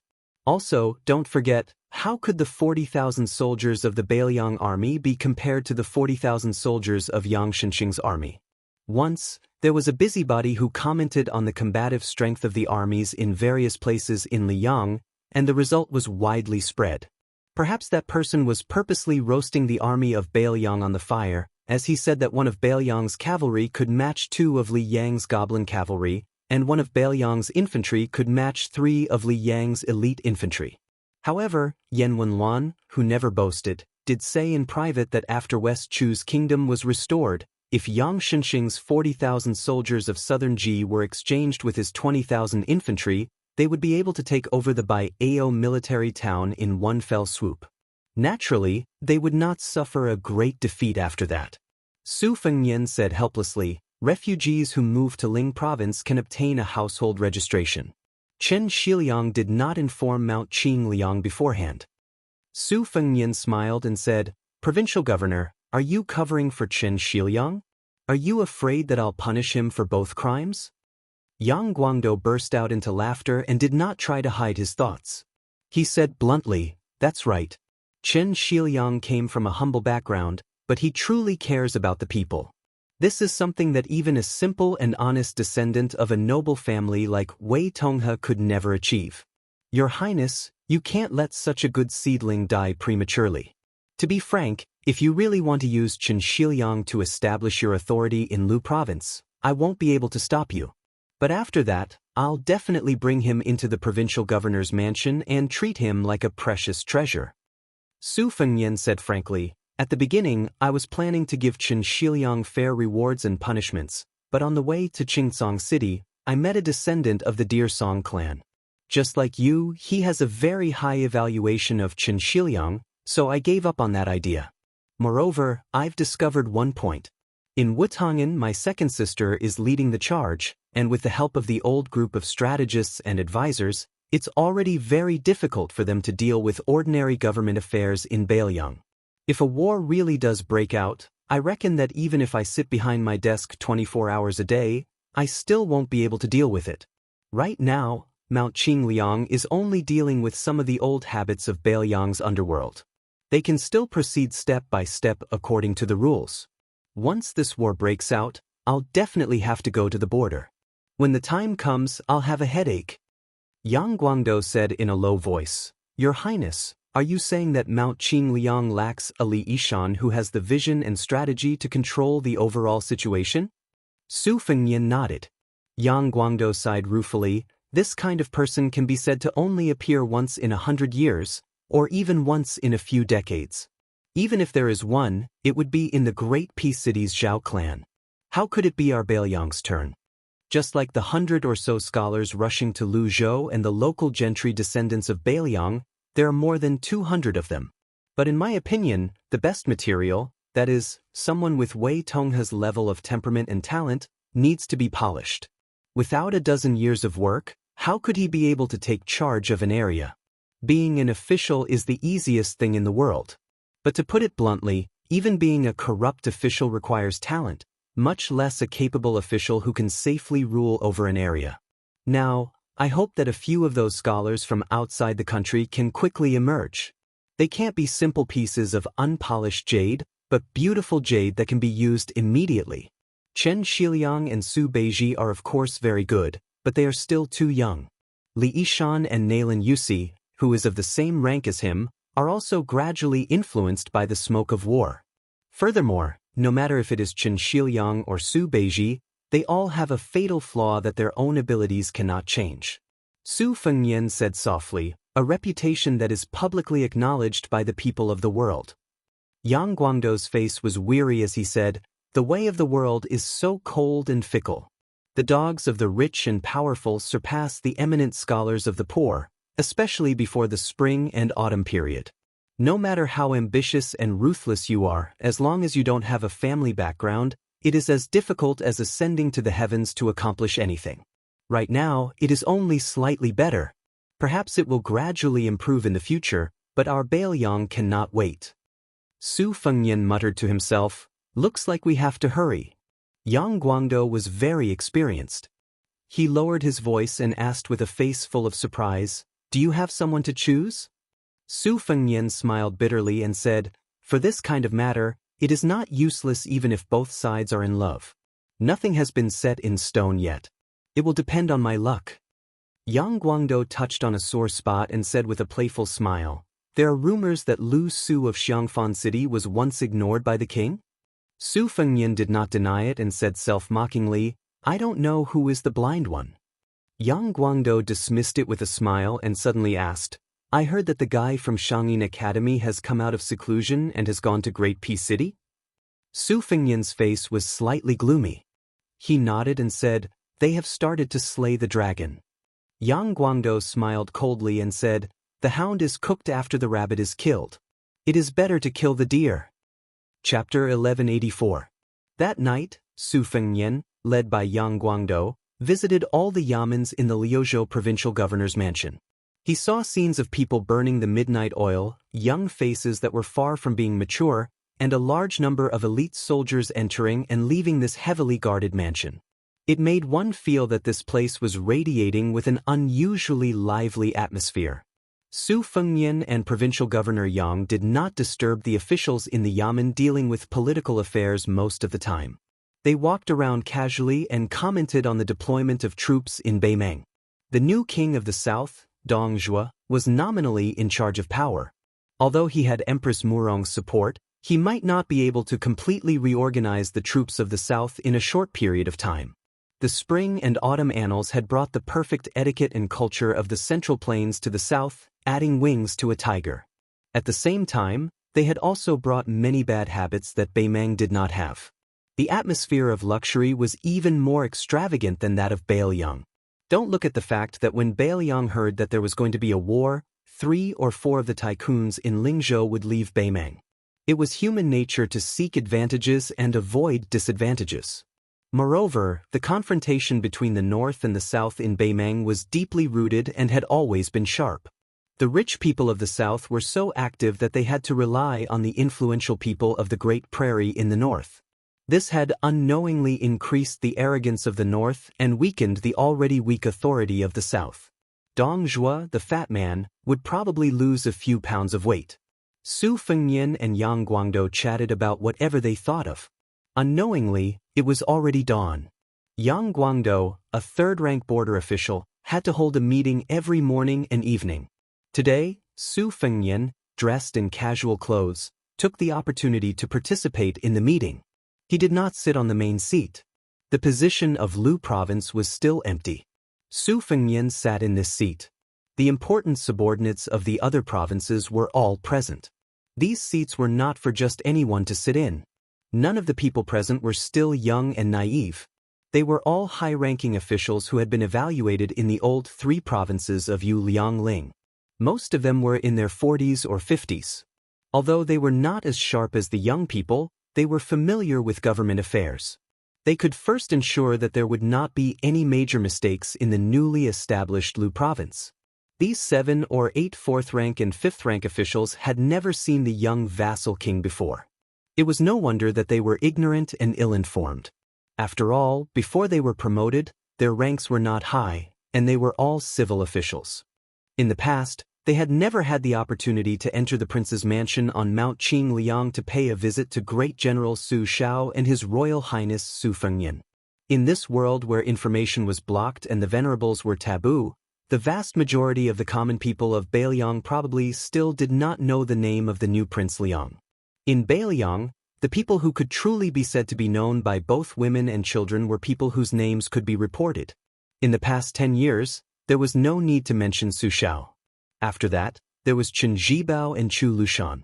Yuan Zhuozong's reputation could be compared to Yan Wenluan, Zhong Hongwu, and other old generals.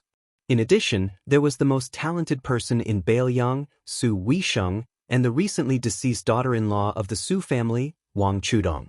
Su Fengnian looked at the officials in front of him who had puffy eyes but were forcing themselves to sit upright. They were old and naturally had less energy. There was a lot of work to be done in Liuzhou, and they had become officials under the eyes of the old fox Yang Guangdou. In addition, the entire Beiliang officialdom was staring at them. This group of old people really woke up earlier than chickens and went to bed later than dogs. Su Fengnian listened to everyone's slightly trembling reports. He did not make any comments about their government affairs. Instead, he joked, "Most of you have worked hard for an entire night. Don't treat your buttocks unfairly. Relax and sit.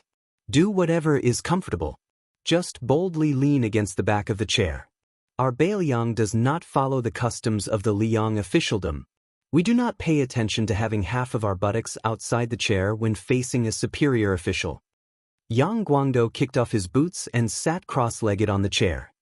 He laughed and said, "I have been dragged by the prince for an entire night. My old legs are sore." In any case, with the provincial governor acting as a bird out of the forest, the other officials immediately relaxed. Although they did not dare to be as unrestrained as Yang Guangdou, they still dared to press their buttocks firmly against the back of the chair. A few of them let out a long sigh of relief. Su Fengnian smiled and continued to say, "In the past, when Lu Yuanji, Wei Taizhan, and the other old generals went to Qingliang Mountain to pay their New Year's greetings, they met with Su Xiao. You all have not seen it, especially when they competed in drinking. They were no different from ruffians in the marketplace. This king also feels that there is nothing wrong with this.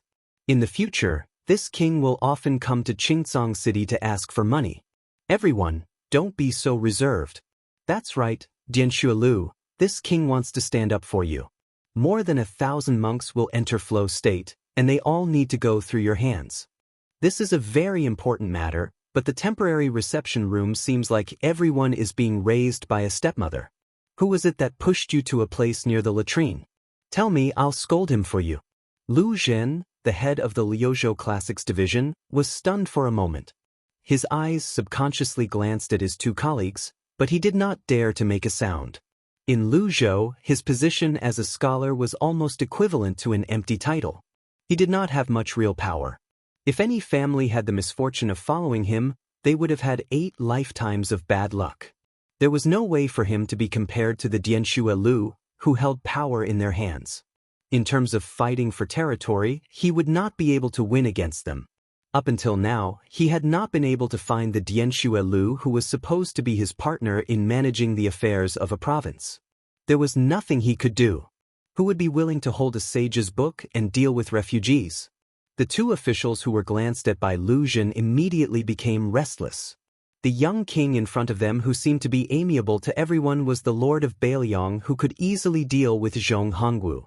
He had even tamed Yan Wenluan and the other generals of the border army. The restructuring of the Beiliang army had been smooth from beginning to end.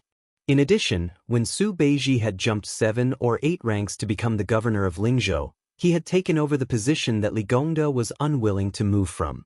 He had even directly allowed the 3 Lingzhou generals to escort him. Who would dare to say no? If they were targeted by such a shrewd king, it would be hard to say whether or not they would be able to walk out of Luzhou alive.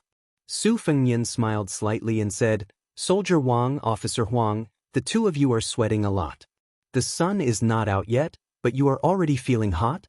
If you are not feeling well and are not acclimatized to Luzhou, while this king is in the governor's manor, if you want to ask for leave, there is no need for the governor to agree. This king will allow it. I heard that the two of you are in-laws. If you have a companion when you return to Lingzhou, you won't be afraid of being lonely." Chapter 1185. Wang Xiuqing and Huang Yuqing immediately began to sweat profusely. They left their chairs and knelt on the ground. Yang Guangdou, who was sitting cross-legged, smiled as he watched this scene. He did not help the two officials in their hour of need, nor did he say anything bad about them. Su Fengnian stopped smiling. He rested his elbow on the edge of the chair and calmly said, "One is in charge of commanding the troops stationed in Luzhou. The other is in charge of monitoring the officials in Luzhou. Both of them are important positions in Luzhou. The two of you together, not including the calligraphy and paintings, gave Li Gongda a total of 68,000 taels of silver. Only then did you get the letter of recommendation. However, this king had already looked through your resumes and checked your past achievements. You were very good, so he agreed. What, are you so worried about the money that you are in such a hurry to plunder the land in Luzhou? Why don't the two of you make your move a little later? It seems like your skills as an official are not perfect enough." Wang Xiuqing, the Fufeng County Commandant Yu Wanqing and Wenwei County Magistrate Li Zhaoshou, as well as the two people you promoted, Wu Shaoxian and Hong Pashu, received a total of 6,000 taels of silver. Is this king wrong? Su Fengnian's finger gently tapped on the edge of the chair. The chair was made of the highest quality yellow rosewood. It was a valuable item left behind by the previous owner of Qingcang City. It made people envious. Su Fengnian did not speak. Wang Xiuqing, who was tall and strong, did not look like a civil official. He was about to speak when his in-law, Huang Yuqing, secretly pulled on his sleeve. In the end, the two officials who had neglected their duties in Luzhou did not say anything to defend themselves. Su Fengnian saw a tall and sturdy general walk into the courtyard. He stood outside the door with his hand on his sword. It was Luzhou's Qingcang Army Commandant, Wei Qingshi. He and the Commandant of Linyao Army Commandant were both from the Longxiang Army. Su Fengnian stood up and said, "This king has told Governor Yang that he will be in charge of all government affairs in Lu Province. If you have anything to say, you can tell it to Governor Yang." Su Fengnian walked out of the house and followed Wei Chengcheng and a group of elite retainers out of the city. They were going to meet Chen Shiliang at a place 40 miles away from the city. Yang Guangdou coughed and put down his feet, stepping on the boots that had just been delivered from Lingzhou's Golden Weave Bureau. He said, Sir Huang, please rise. The law is based on human feelings. There are many things that need to be done in Liuzhou. With such a huge mess, I am unable to find anyone that will not hinder the great cause of Bailiang. Even if you all redeem yourselves by doing good deeds, I will help you all speak to His Highness. However, while His Highness is in the Azure continent, it's best that you don't show your faces. Wang Xiuqing stood up, his expression heavy. Huang Yuqing stood up unsteadily and wiped the sweat from his forehead as if he had lost his parents. Even if the provincial governor had given them leeway, they had left a bad impression in the prince's mind. Did they really think that they could make up for their mistakes with merit? Huang Yuqing was not so childish, but he was still grateful for Yang Guangdou's consolation. He bowed deeply with his hands clasped in front. As he bowed and lowered his head, he caught a glimpse of his in-law, Wang Xiuqing, who was still standing there in a daze. He did not want to add fuel to the fire, so he pretended not to see anything. Yang Guangdou smiled and looked at the unconvinced soldier. He did not get angry. He put on his boots and stepped on the ground. He smiled and said, Sir Wang, do you think that I am playing the villain in front of His Highness? The unyielding Wang Xiuqing indeed thought so. However, he did not expect Governor Yang to be so direct. He was startled and his gloomy face lightened a bit. Yang Guangdou waved his hand and laughed. Then you are underestimating this official too much, and underestimating His Highness even more. This official does not have His Highness's ability. I cannot find out how much money you have given out, nor can I find out how much money you have accepted. In fact, everyone here is well aware that Lu Province is a barren land, and being an official here is a hard job.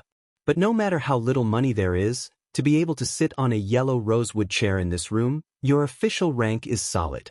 Even the imperial court has recognized you, and all of us have received the official documents from the capital. This official has also received the title of Governor Yang Guangdou. As for me, I am very busy. There are many things that I do not want to be complicated. Think about it. Yu Wanqing, Li Zhaoshou, Wu Shaoxian, and Hong Pashu. These 4 people, I have heard of them. They are similar to the 2 of you. Their family background is not great. They must have worked hard to become an official. Speaking to this point, Yang Guangdou rubbed his chin and could not help but laugh. Of the four, this official is most familiar with Li Zhaoshou. A month ago, I even chatted with him. This person is indeed full of knowledge. What is funny is that at that time, the weaving bureau had just sent over the official robes and had not yet sent over the boots. This kid was wearing a brand new robe and a pair of broken shoes. When we were chatting, he would occasionally touch the soft patch on his chest as if he was touching the face of a beautiful young lady. It made him very happy. At that time, this official was thinking that he did not want to be a county magistrate in Lingzhou and came to Luzhou to be a county magistrate. He was promoted but lost money. This kind of person is still a true scholar. In his heart, he still has the strength of a scholar.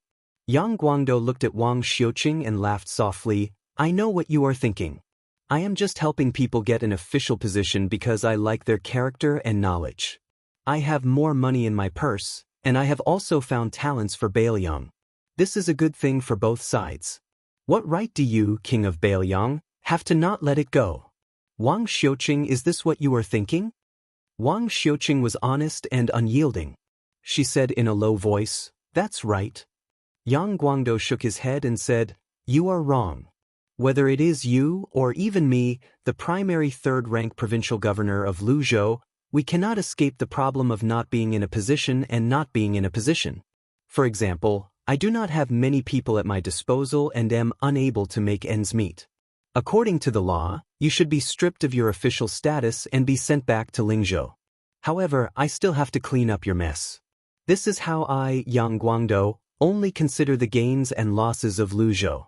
However, if every soldier and official in Bailiang is like you two and does not need to follow the rules, as time passes, the mud and sand will fall together. This Bailiang's officialdom will be in complete chaos. That is why what I said before is not entirely correct. You have to talk about human feelings, but if you talk about human feelings too much, it will not be a long-term plan. Look at Lingzhou's officialdom. You bunch of pitiful fellows who have not been able to make a name for yourselves in the past 20 years. You must know this better than me. Ask yourselves, will Luzhou become the second Lingzhou? We are about to go to war. Us officials who do not even need to wave flags and shout battle cries should not let the prince worry about this so early. When we destroy Beimang, everyone here will be in a favorable position. Everyone can go to Beimang and get a provincial governor to satisfy their cravings. At that time, we will be greedy for some money. I do not believe that the king of Bailiang will be so calculative with us. Wang Xiuqing cracked open her lips into a smile. Many of the officials present could not help but laugh. Lu Zhen joked, then us old bones should live a few more years. Otherwise, no matter how big the official status is, it will have nothing to do with us. Yang Guangdou pointed at the youngest official in charge of Liuzhou's financial records. Qin Tianxia, you're only in your early 40s. You're the one who has the most advantage. When the quarterly salary is distributed, treat us to a meal. That person scratched his head and said with a bitter face, it is not that this official is unwilling to part with the salary. It is just that there is a lioness at home. If I do not send the salary back to Yuzhou, she will definitely think that this official is picking wildflowers in Luzhou. At that time, she will definitely punish me to death.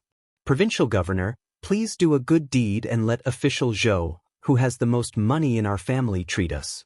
This fellow will not be interested in the salary.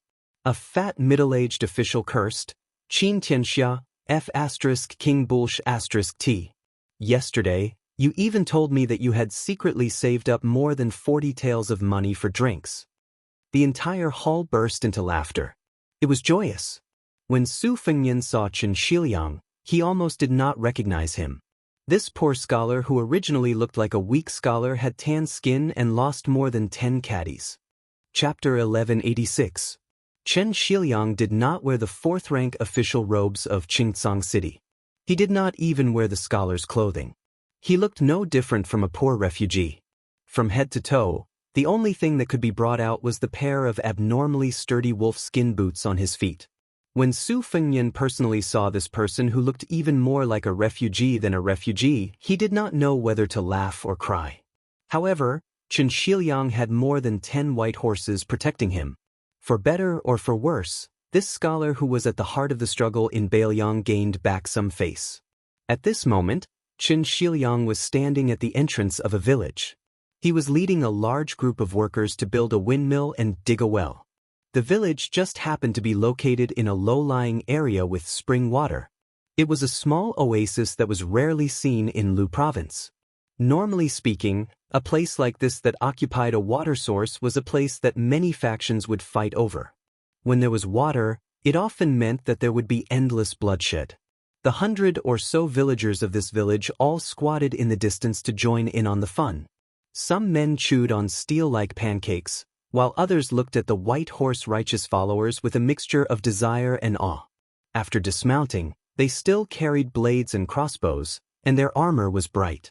Before Lu province became part of Bailiang's territory, before the elite soldiers of the border army became crossbowmen, they would come here to kill people, using the heads of the refugees as capital to advance. Occasionally, a small group of cavalry would be surrounded and killed by large groups of mounted bandits. The blades and armor on the cavalry had always been the things that the leaders of the refugees could show off. With horses and blades, if they could also wear armor, then they could be the boss of bosses in the land of the refugees. That was why when these white horse righteous followers appeared out of nowhere, not only did it make the villagers envious, it also made them tremble with fear. However, the young man in the lead was said to be a Bailiang official with a frighteningly high official hat. What was strange was that when he entered the village, he did not violate the women, nor did he steal money or food. He only said a bunch of things, making it so that the villagers would not believe him even if they were beaten to death. Was there such a good thing in the world? As long as one person from each family joined the army, they would be registered as a good citizen in Lingzhou, and they would even be able to farm. Also, whether they joined the army at the border or within Lingzhou, they could choose as they pleased. The only difference was that the soldiers of the border army received a lot more pay than the soldiers of Lingzhou. Originally, no one was willing to pay attention to him, but later on, it was said that this young official had stubbornly defended Qingcang City against 10,000 strong mounted bandits. It was said that he had caused the deaths of many of the king of Bailiang's personal troops, and was to be brought back to Liangzhou to be executed in public. 2.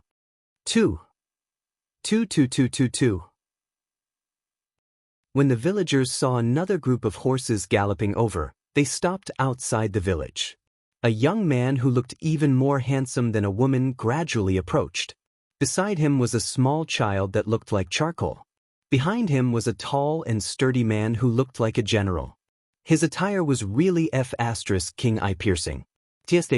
No matter what, he should be a general that could lead several hundred soldiers.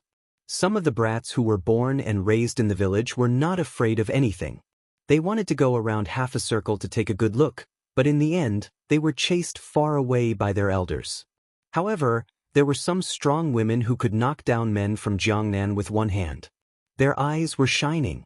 Oh, what a handsome little brother. Who knows which family's woman has the good fortune to enjoy him? Their men didn't care about this. They kept cursing and swearing, and the women also dared to talk back. The bolder ones even smacked their thick lips, wishing they could swallow that little brother with a pair of phoenix eyes into their stomachs. Soon, all of the villagers were scared out of their wits. Their scalps were numb. When the white horse righteous Tsong saw the young man, he knelt down on one knee. With one hand on the ground and the other on his blade, he said in a deep voice, "We pay our respects to the prince." When the white horse righteous Tsong knelt down, the officials in charge of digging the well in Luzhou also knelt down. They were even more reverent than the solemn white horse righteous Kong. In this period of time, first, there were many bald monks who worked hard in Luzhou, begging for alms and preaching. Later, there were also young immortals from Wudong Mountain who came here to travel. They all said that the young vassal king was either the reincarnation of a bodhisattva or the descent of Zhenwu. Su Fengyan said softly and stood up. He then walked towards Qianxia.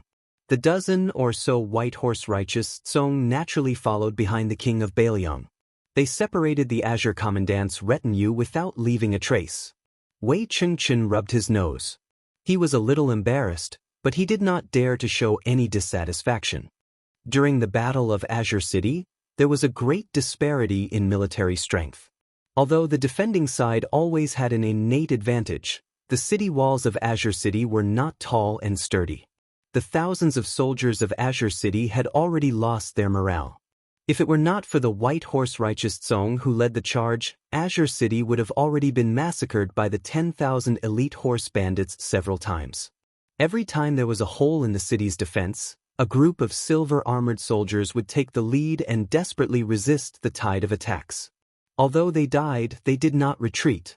It was these white horse righteous Song who said that their lives were worth the lives of 100 people of Azure City, and it was their willingness to die that caused the old subordinates of the Azure Dragon King Manor to have the heart to fight to the death. The desperation of Qingsong City's attack and defense could be seen from one detail. Every white horse righteous follower who died would die without a complete corpse because they were hated to the bones by the horse bandits. After the dragon elephant army rushed to the rescue and the horse bandits retreated after hearing the news, Qingsong City could only collect the corpses and pile up almost empty coffins.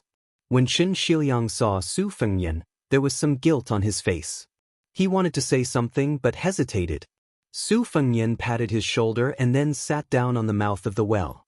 Raising his head, he said with a smile, "Do you want to return to the prince's mansion and be an aide without any rank, or do you want to be the second in command in Liuzhou? It's up to you." Chen Shiliang casually squatted on the edge of the well. This was very different from the reserved etiquette he had in the past on Mount Qingliang. He said softly, "Although I'm still very afraid of personally seeing people die, I've always wanted to go to Mount Qingliang to talk about strategy on paper. Even if I can't be a rich and idle person there, at least I won't have to worry about anything. But now, I feel that if I just pat my butt and leave, I'll be a deserter." Back then, in Azure City, not a single one of the prince's white horse righteous Song retreated. The several thousand armored soldiers of Azure City did not retreat, and even the refugees in the city did not retreat. "If I leave now, it won't be right." Su Fengyan asked, "Then you agree to be Liuzhou's aide?" Provincial Governor Yang also has the same intention. He values you very much. With the two of you as partners in Liuzhou, I'll be at ease. Chen Shiliang shook his head and said, "Aid is the most important aid of a province. If it was Lingzhou, where Beiliang's backyard is far away from the battlefield, I'm confident that I can still manage it. But Liuzhou's current appointment system is inclined towards people who can be both civil and martial. I think I'll pass. I'll focus on being the governor of Azure City first. In any case, as long as I think of something, I'll tell the provincial governor frankly. I don't need an aide." Su Fengyan did not make things difficult for him. He nodded and said, "As you wish. In any case, when the time comes and you feel that you want to be a high-ranking official, you can go to Yang Guang and ask for his official hat. You don't need to inform Mount Qingliang." Azure officer Wei Qing stood nearby. When he heard this conversation, his heart was in turmoil. Where in the world could he find such an easygoing vassal king? How could he casually choose his official hat?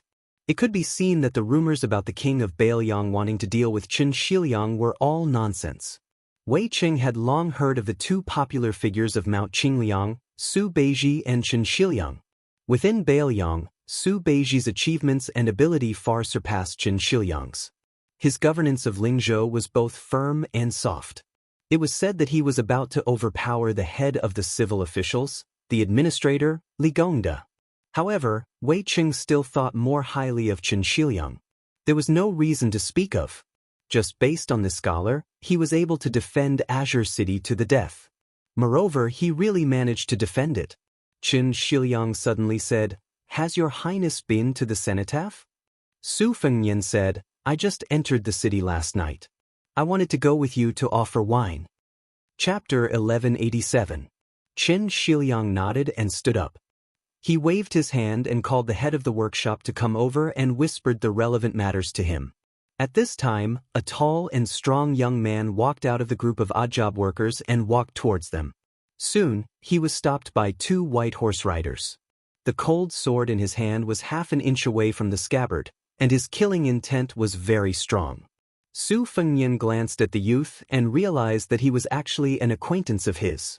Back then, he had entered the land of the refugees by himself and encountered a lot of twists and turns outside the village outside of Azure Sky City. The refugees were so greedy that they forgot about their lives and wanted to rob horses and carry swords to make a fortune. This youth who was proficient in spear techniques was one of them. He had the unique aura of a refugee. If Su Fengnian remembered correctly, this youth had a little sister who was as thin as a matchstick.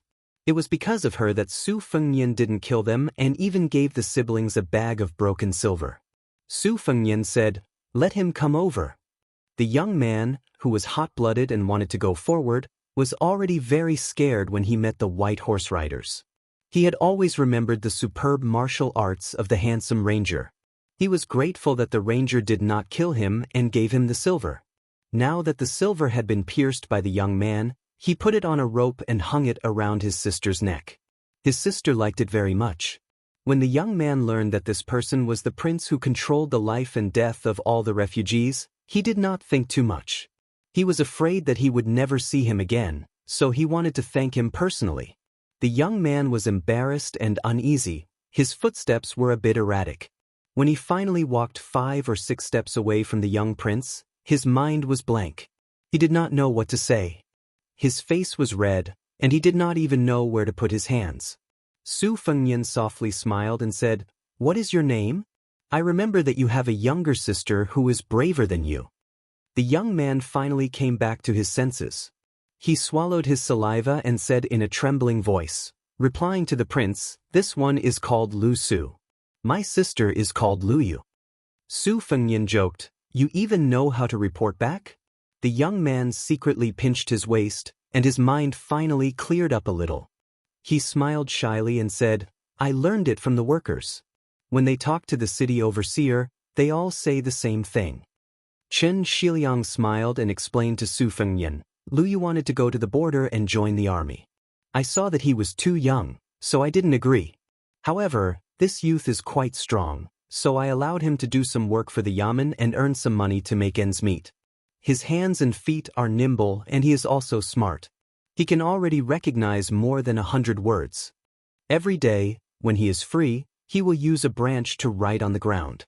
In fact, this youth and his sister originally only had surnames and no names. They were just casual nicknames. Lu Yu and Lu Yu were actually given by him." Su Fengnian looked at the youth and asked with a smile, "You went to the border to join the army. If you die, what will happen to your sister? Why didn't you join the Lingzhou army? At least you don't have to fight on the battlefield."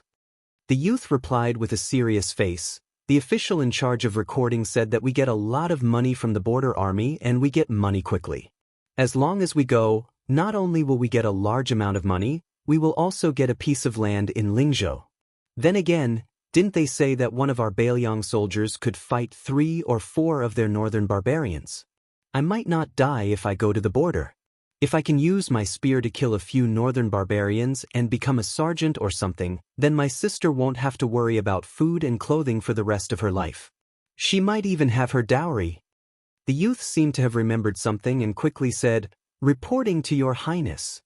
Su Fengnian laughed loudly. After thinking about it, he said, "All right, I will allow you to join the army in Yuzhou. Your spear techniques are not bad, I have experienced it before. Once you learn how to ride a horse, I will have Huangfu promote you to be a sergeant. I will help you and your sister find a good family in Lingzhou to live in." The youth bargained, "Your Highness, my sister still has to be surnamed Lu, is that all right?"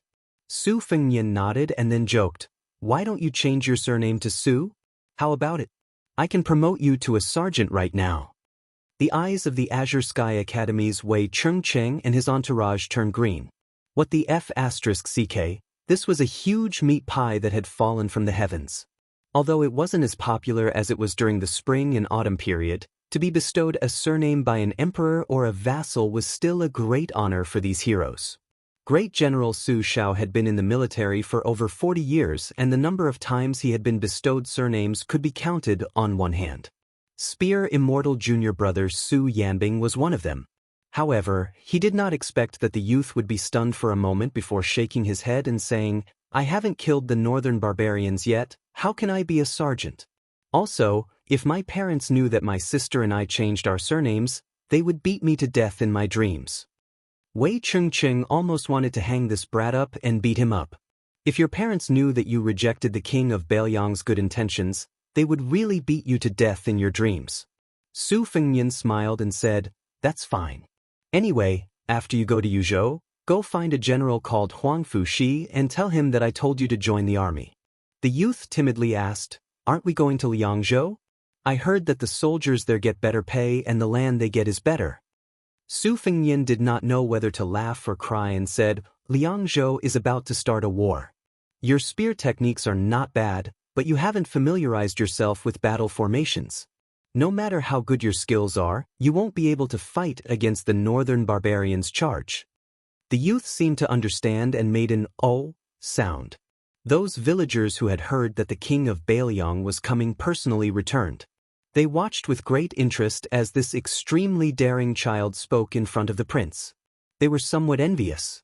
How much luck did this kid have in his previous life to be able to speak with the prince? How high was the prince's official position? In any case, they all knew that the entire Beiliang was his property. Of course, this prince was not old at all. After that, Su Fengnian and Chen Shiliang went to the graves 10 li south of Qingzhang City. The cenotaphs of the white horse righteous Tsong who had died in battle were located in the oasis. Su Fengnian's disciple, Yu Dilong, and several of his retainers all carried a large bag of green ant wine. Su Fengnian and Chen Shiliang went to the graves one by one to offer wine. Chen Shiliang's expression was solemn. Every time he saw a cenotaph, he would tell Su Fengnian when and where the white horse righteous Tsong had died in the cenotaph. After the ceremony, Su Fengnian felt that something was missing. Suddenly, a rider came to report that 2 strangers had broken into this place. They said that they wanted to use water instead of wine to offer a sacrifice to the heroic spirit. Su Fengnian led his horse forward and saw Song Dongming, who had arrived half a day later than him in Qingzhang City. This man, one of the hidden figures of Liang, saw Su Fengnian's entourage, especially Wei Qingshi's bright armor. How could Song Dongming not guess this young man's background? He bowed slightly, raised his head, and said with a smile, "The prince does not treat people with sincerity." Su Fengnian smiled and did not deny it. He said apologetically, "I hope Sir Song will forgive me." Song Dongming glanced at the young scholar beside Su Fengnian and withdrew his gaze. He said straightforwardly, "The prince does not seem to be a wise lord worthy of the people's loyalty." Without another word, Wei Qingshi pulled out his Beiliang sword and wanted to cut off the head of this bastard who spoke without thinking. Su Fengnian raised his hand and stopped the hot-tempered Qingzhang commandant behind him. He asked with a smile, "What do you mean by that?" Song Dongming was not afraid at all. He calmly said, "There are more than 1,000 poems in the frontier fortress of Liang. Among them, half of the line, 'Why should I die in battle?' is the best. In my opinion, this is just a line of nonsense that a scholar can talk without feeling any pain. Therefore, Song Dongming has a question for the king of Beiliang." Su Fengnian said calmly, "Please ask." Song Dongming looked around and sneered. "Dare I ask, in the attack and defense of Qingzhang City, no less than 3,000 soldiers of Beiliang died. Why is it that only the white horse of the king of Beiliang has a cenotaph and occupies this oasis?" Su Fengnian was silent. Chen Shiliang's eyes suddenly lit up. Song Dongming continued with a mocking tone, "The butcher Su Shao has 10,000 snow dragon cavalry. The second son Su Longxiang has 30,000 Longxiang army. The protector of Beiliang, Chu Lushan, has a personal army. Yuan Zhuozong and Yan Wenwan also have personal armies. These soldiers are naturally brave and unrivaled. They are also willing to fight for Beiliang. But then what? Beiliang invades the south with only 70 to 80,000 people. You can even say that with only 300,000 Beiliang soldiers, you can win? Or perhaps, king of Beiliang, you think that this is a situation of certain death. As long as you have the heart to die, you have a clear conscience of Beiliang?" Su Fengnian was still not angry. He asked back, "What does Mr. Song want to teach me?" Song Dongming asked, "Since Beiliang is destined to face the 1,000,000 cavalry of Beimeng alone, let's not talk about victory or defeat. We must make sure that everyone dies a worthy death. Does the king of Bailiang agree? Su Fengnian nodded. Of course. Song Dongming said in a clear voice. Then I asked the king of Bailiang to find a place within our borders to make it a hero's grave. Erect 300,000 tombstones. Song Dongming then stared at Su Fengnian. He squeezed out each word through gritted teeth. One person dies. One name is recorded. Su Fengnian said, Good, the back of Mount Qingliang can be used as a grave. Song Dongming asked again, Among the 300,000, is there a tombstone for you, Su Fengnian? Su Fengnian said without hesitation, Yes, there is. First, write down the name Su Fengnian of Bailiang, just like all the other Bailiang soldiers.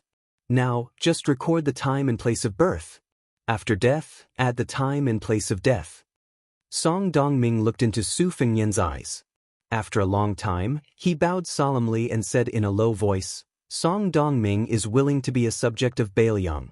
I am willing to give advice to the king of Bailiang. Su Fengnian smiled.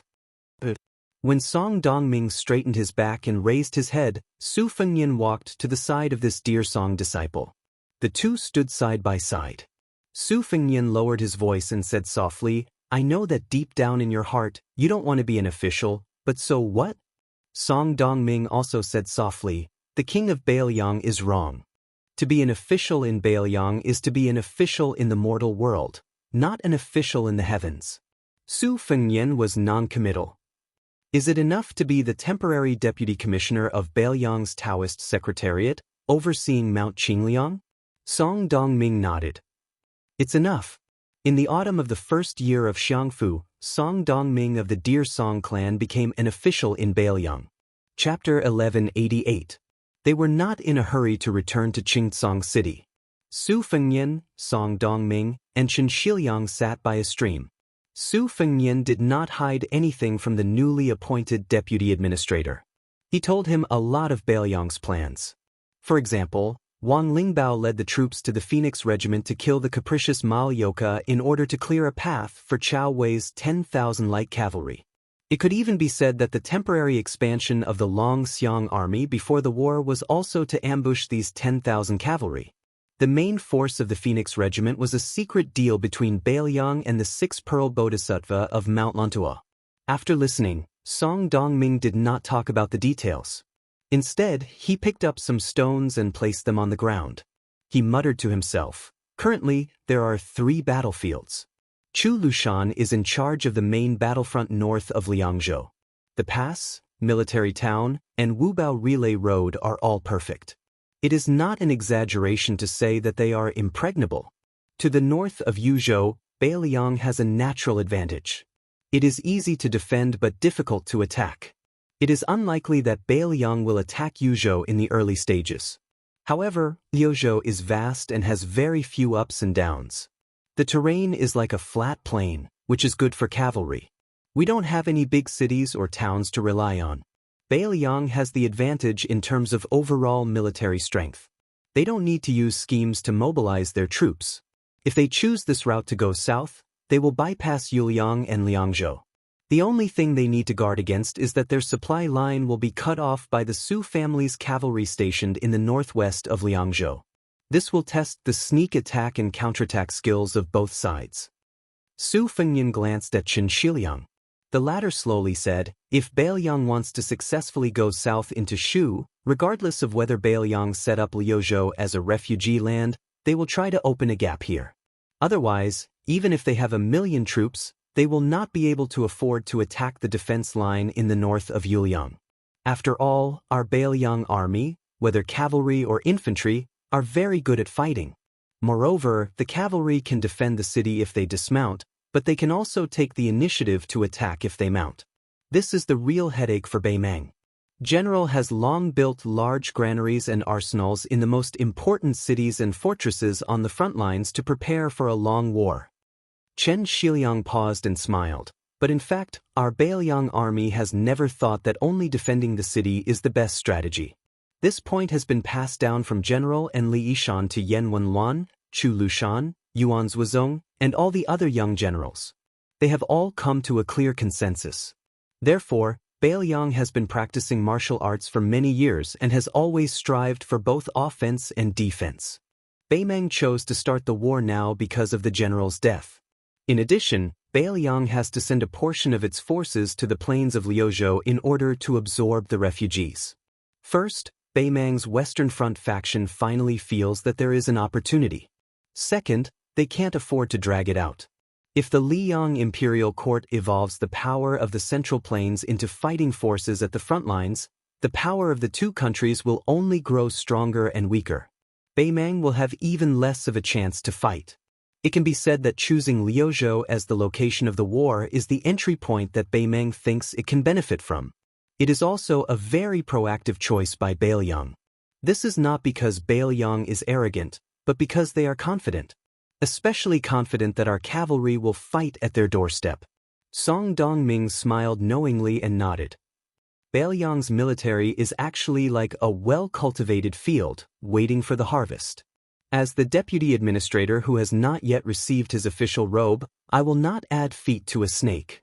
Compared to Bailiang, Beimeng can be said to be a big family with a lot of resources. However, it is inevitable that there will be storms in a house with many branches. I heard that Empress Murong, in order to not have to worry about the future, wants to start a massacre of the Yelu family, the old masters of the grasslands. Many of the masters of the grasslands who are not willing to go down south to attack Bailiang have become lambs waiting to be slaughtered. Why don't we add oil to the fire and randomly choose one of the Yelu descendants to spread the news that Bailiang is willing to recognize him as the ruler of Beimeng and not the usurping Empress Murong? This kind of thing will definitely not be able to hurt Beimeng, but it will be able to annoy them a little. In the end, it is a good thing. Song Dongming stopped here and smiled. Bailiang most likely has a backup plan for this, right? Su Fengnian smiled and nodded. Song Dongming continued. As for the specific war plans, Song Dongming will not interrupt. Bailiang is an expert in war, and they have many generals who are familiar with military matters. When professionals do things, I, as an outsider, will just watch the show. However, although Beimeng's million-strong army seems aggressive, the ones who can really fight with their lives on the line are Dong Zhuo's nearly 100,000 soldiers, Hong Jingyan's Ruan cavalry, Yang Yuanzhan, Lu Gai, and a few other veteran generals. However, most of them are not elite soldiers. When the time comes, under the premise that we do not affect the overall situation, we will be able to wipe out one of Beimeng's mediocre but sufficient soldiers in one go. Beimeng is not a monolithic entity to begin with. Otherwise, the masters of the grasslands in Biding would not have withdrawn at this time. They have always disagreed on whether to attack Bailiang on the western front or Gu Jiantang on the eastern front. If we cut them slowly, there might be a pleasant surprise. Of course, this is just a casual suggestion from Song Dongming. Su Fengnian, who had been silent this entire time, finally spoke.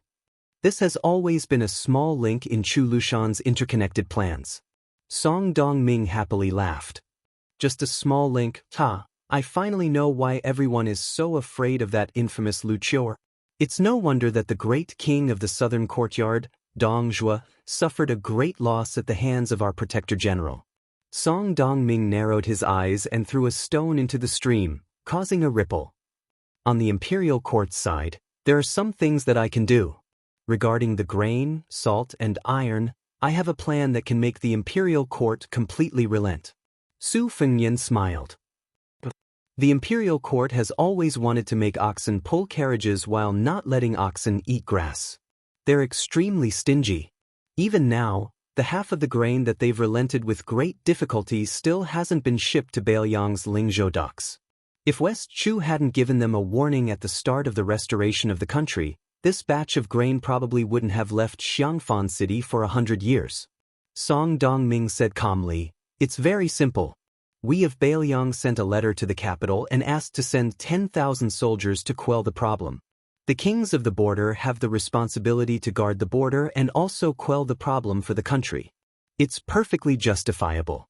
The imperial court has suffered 2 major defeats in a row. Yang Shenxing's Jinan infantry have been caught like turtles in a jar. Yan Zhenchuan has sacrificed his life for the country and all his soldiers have died in battle. Isn't this telling the imperial court that West Chu is difficult to deal with? We of Bailiang have always been good at gnawing at hard bones. The other kings of Bailiang can't do anything.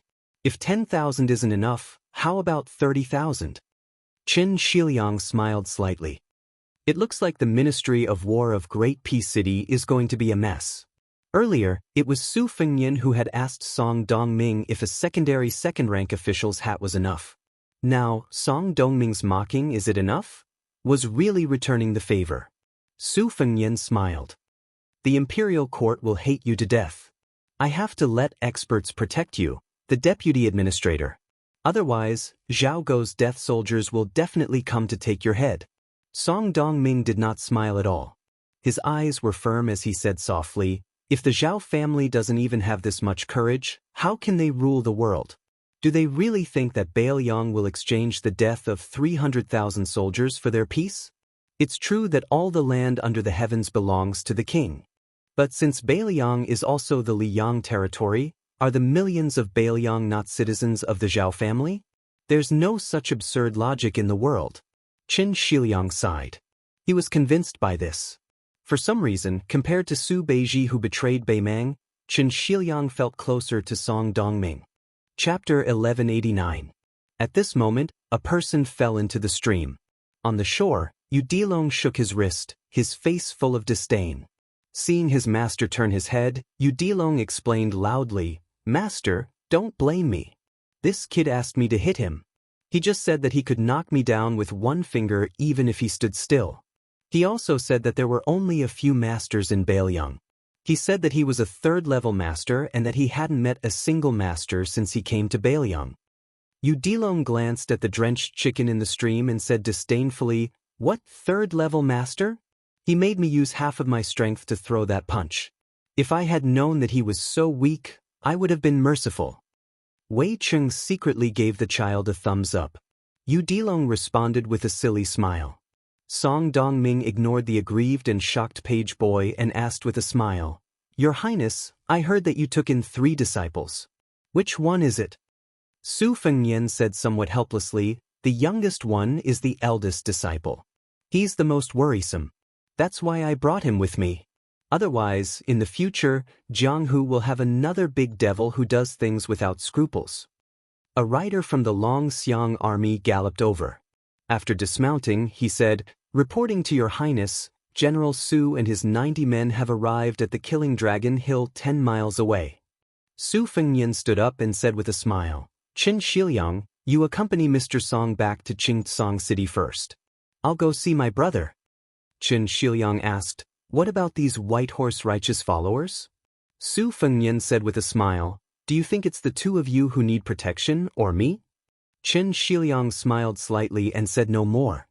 One of the White Horse righteous followers hesitated for a moment, then gathered his courage and said, "Your Highness." Su Fengnian was somewhat puzzled, but he calmly said, "If you have something to say, just say it." The White Horse took a deep breath. There was still a childishness on his young face that had not been completely blown away by the wind and sand of the frontier fortress. He lowered his eyes slightly and said softly, "Qi Huayan is the one who died in the Children's Alley in Qingtsong City. At that time, I was seriously injured and was sitting against the wall waiting for death. It was he who blocked a dozen machetes from the horse gang for me. He didn't leave any words before he died. But I feel that I should help him tell the prince that he, Qi Huayan, does not regret joining the White Horse militia." His eyes were clear as he smiled and asked, "Your Highness, when will the war begin? I want to join the vanguard battalion." Su Fengnian retorted, "Qi Huayan died in battle. If you, Ding Xian, also died, how many people would remember him?" The White Horse righteous follower whose name was called bit his lips and smiled brightly. "In the future, I will be buried with many generals at the back of Mount Qingliang. I'm not afraid that people will forget." Ding Xian scratched his head and said, "I'm not afraid to be laughed at by the prince. Because of Qi Huayan, I was saved from the pile of corpses in Qingtsong City. Even now, I'm still very afraid of death. It's just that Ding Xian's whole family followed the general to Bailiang and has already treated this place as their home. My grandfather said that even if he were to die, he would die in Bailiang. This is the root of our Ding family. My eldest brother is also an official, and my younger brothers are all studying. I only need to go to the border and kill northern barbarians. If I kill one, it'll be a profit. Su Fengnian smiled and said, "It's not your turn to fight for a position in the vanguard battalion. Just be a white horse righteous follower. When the time comes that you really need to go to battle, not to mention other things, our graves can still be neighbors." Ding Xian opened his mouth wide, not knowing what to say. The next moment, the young vassal lord's figure flashed and disappeared. Everyone only felt a cool breeze on their faces. Even the page boy who just walked out of the stream widened his eyes. No wonder he was the most powerful person in the world who made the old monster Wang of the martial emperor city unable to return. Song Dongming suddenly remembered something. When they met earlier, the king of Bailiang changed his name to Su Qi. The word, strange. It was not a good word to use in a name. People with strange fate were always described in history books as those who died young and never reached the top. For example, Yi Baikue of the spring and autumn period, not only did he not help Chu to conquer the world, but he also died for his country. Another example was Luo Gongming, who was recognized as the most powerful person in the Defeng dynasty 400 years ago but did not become a general until his death. He was also said to have a strange fate.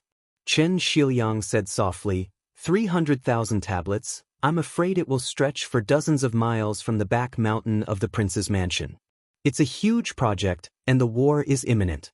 Mr. Song, won't we be suspected of running our legs while the civil officials only move their mouths?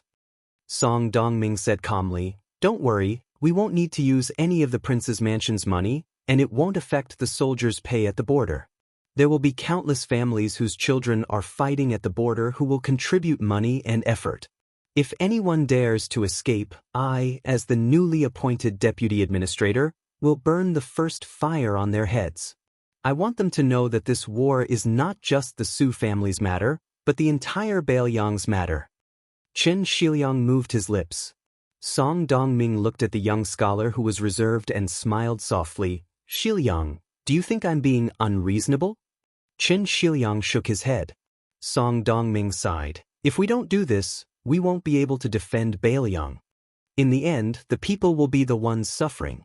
How can the suffering of one tablet be compared to the destruction of the family in the future? Huang Longshi is full of nonsense, but there is one sentence that is thought-provoking. Chen Shiliang asked, is it about establishing a heart for heaven and earth, establishing a life for the people, inheriting the lost knowledge for the past saints, and establishing peace for all ages? Song Dongming smiled and shook his head. Chen Shiliang continued to ask, an ordinary man's will cannot be taken away? Song Dongming still shook his head and said softly, since ancient times, kings have been the most foolish, but the people have the most clear conscience. Chen Shiliang was in high spirits and nodded, I've learned something. The Killing WM Mound was a small, slightly towering hill. According to history, Luo Gongming, the general of the Great Feng dynasty, once shot a dragon here. At the bottom of the hill, more than 90 cavalrymen got off their horses to rest. Everyone was wearing armor that couldn't hide the bright red marks. They were originally the pitch-black armor of the Longxiang army, soaked in the blood of the horse gang who didn't have time to wipe it off. Su Longxiang, who was now respectfully called Little Prince by the Bailiang people, stood alone at the top of the hill, looking to the north. Ever since he led the Dragon Elephant Cavalry and crushed the 3 military towns of the Gentleman's Hall, Bailiang people said that the general's second son had been enlightened and that he had been possessed by a deity since he was a child. That was why he was born with the strength of a dragon and elephant. Even when Su Fengnian, who was still His Royal Highness, was the general of Lingzhou, a clamor arose. Everyone said that only when Su Longxiang was the king of Bailiang could Bailiang be stable. This time, Su Longxiang led the troops into Liuzhou. First, he killed the 10,000 horse gang hiding Beimang elites. Then he called the 90 or so officers under his command to his side. He didn't say anything, just led them 1 man, 2 horses, 1 saber and 1 crossbow to kill people everywhere. They fought more than 20 battles, big and small, and killed more than 1,400 enemies. They didn't lose a single person on their side. These commandants with real power were so impressed that they prostrated themselves on the ground and worshipped this much younger commander-in-chief like a god. Unfortunately, during this hunting trip, they didn't see the little prince's black tiger, nor did they see the little prince's bright red talisman armor. Moreover, Su Longxiang was taciturn with everyone. Until now, no one had the opportunity to say anything extra. Su Longxiang stood on the killing flood dragon hill, his back to his subordinates. No one below the hill knew what this young commander was thinking. Suddenly, almost everyone raised their heads at the same time, seeing a figure rush up the hill without any warning. Everyone subconsciously wanted to draw their sabers, but when they saw the person's face, they felt relieved. It was the king of Bailiang. That was their commander's older brother. Su Fengyan arrived at Su Longxiang's side, one hand gently pressing down on the youth's head. The two brothers looked toward the north together. Chapter 1190. The streets of Great City were empty. The emperor of the Zhao family and Empress Zhao Ji waited outside the city. They brought all the yellow doors of the Hanlin Academy just to wait for one person. The chief officials of the 6 ministries had all taken the initiative to slack off and gathered outside the city. Even the Minister of War, Liu Baijie, had pulled himself out of his busy schedule, not to mention the Minister of Appointments, Yuan Guo, who was an idle person. The head of the 6 ministries, Zhao Yuling of the Ministry of Appointments, and Wang Xiongui of the Ministry of Revenue, who had come from the same school but had parted ways with him, each had a large group of subordinate officials behind them. There were also Yan Jieshi, a relative of the imperial family, many of the grand secretaries of the palace, and many of the elders and nobles who did not need to participate in court meetings when they were old, and their descendants. It could be said that only the Prime Minister Yin Maochun, who was responsible for the local officials outside the capital, was missing. However, only those who were attentive would discover that this unprecedentedly grand open-air banquet was lacking in 2 important figures. The Grand Secretary, Zhang Julu, and the Tantanon, Huan Wen, who held the power of the province. However, there were too many high-ranking officials, nobles, and peddlers gathered outside Great City. The absence of these 2 important officials did not affect the extraordinary clamor of the capital today. When the Song family's first teacher and first teacher were the rulers of the literary world, who was it that made the father and son be refused the door when they visited on a snowy night? Who was it that the proud teacher of Su Weisheng had quarreled with and lost the position of Great Chancellor of the Shangyin Academy? Who was it that had the right to make the Confucian family led by Yao Baifeng use the power of their entire family to fight against him? Who was it that made the emperor of Dechu think, if the public does not come out of the mountains, what will they do for the common people? At the end of the spring and autumn period, who was it that walked out alone in the face of the pressure of the Su family's 10,000 cavalry and made the butcher take a detour with just a few words? This was the important figure who was recognized by the entire court as the most knowledgeable person in the world. He was the current Grand Chancellor of Shangyin Academy, Qi Yanglong. 50 miles away from Great Peace City, there was a group of strange travelers on a slightly remote official road. The oldest one had a head of sparse white hair. He was short and travel-worn, and carried an old bamboo bookcase. A man in his 30s was carrying a green-robed girl on his back. The 3 of them met on their way north to Great Peace City. That old man who was still learning from the young people was embarrassed and refused to leave, so he stayed with them to eat and drink. The little girl in green did not like this disrespectful old man. He was crazy and always liked to say things that she did not understand. If this was not showing off his knowledge, then what was it? Especially when the old man talked about Bailiang, he was particularly long-winded. Green-robed girl hated the vassal king who made her unable to see her second grandfather. She was even more unwilling to pay attention to the old man whom she had given the nickname Short Wintermelon. Moreover, the old man liked to be unable to move his eyes away from beautiful women. The little girl complained to her Xiaoyu several times, but he always smiled and did not agree. At this time, on the official road, there was a group of children of aristocratic families galloping by.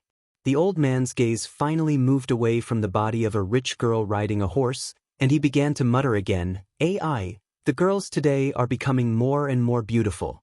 Compared to the previous 50 or 60 years, they are much more beautiful." After leaving Martial Emperor City, Groom Yu, who was traveling north, laughed softly and asked, "Old sir, is there such a thing?" The old man carefully stroked his withering snow-white hair. He felt sorry for his old brothers who had fallen off their heads along the way. He narrowed his eyes and sighed. "Yes, the world is good, so women can be good. The older I am, the more I envy you young people. Young man, when you are older, you will feel the same." The eldest disciple of Wang Xianxia, who had been called young man, laughed it off. Groom Yu was not someone who liked to exchange pleasantries with others, so he did not speak. When the old man opened his mouth to speak, he was like a flood that could not be stopped at all. He said to himself, "The world flows like water, but after the spring and autumn war, there was a great turning point and the flow changed.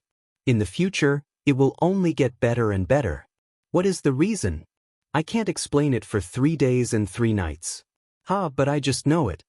Lying lazily on Groom Yu's back, Green Robe twisted her mouth and said, "Even if you like to say it, do you think I like to hear it?" The old man smiled and said, "Little girl, do you know what it means to like someone?"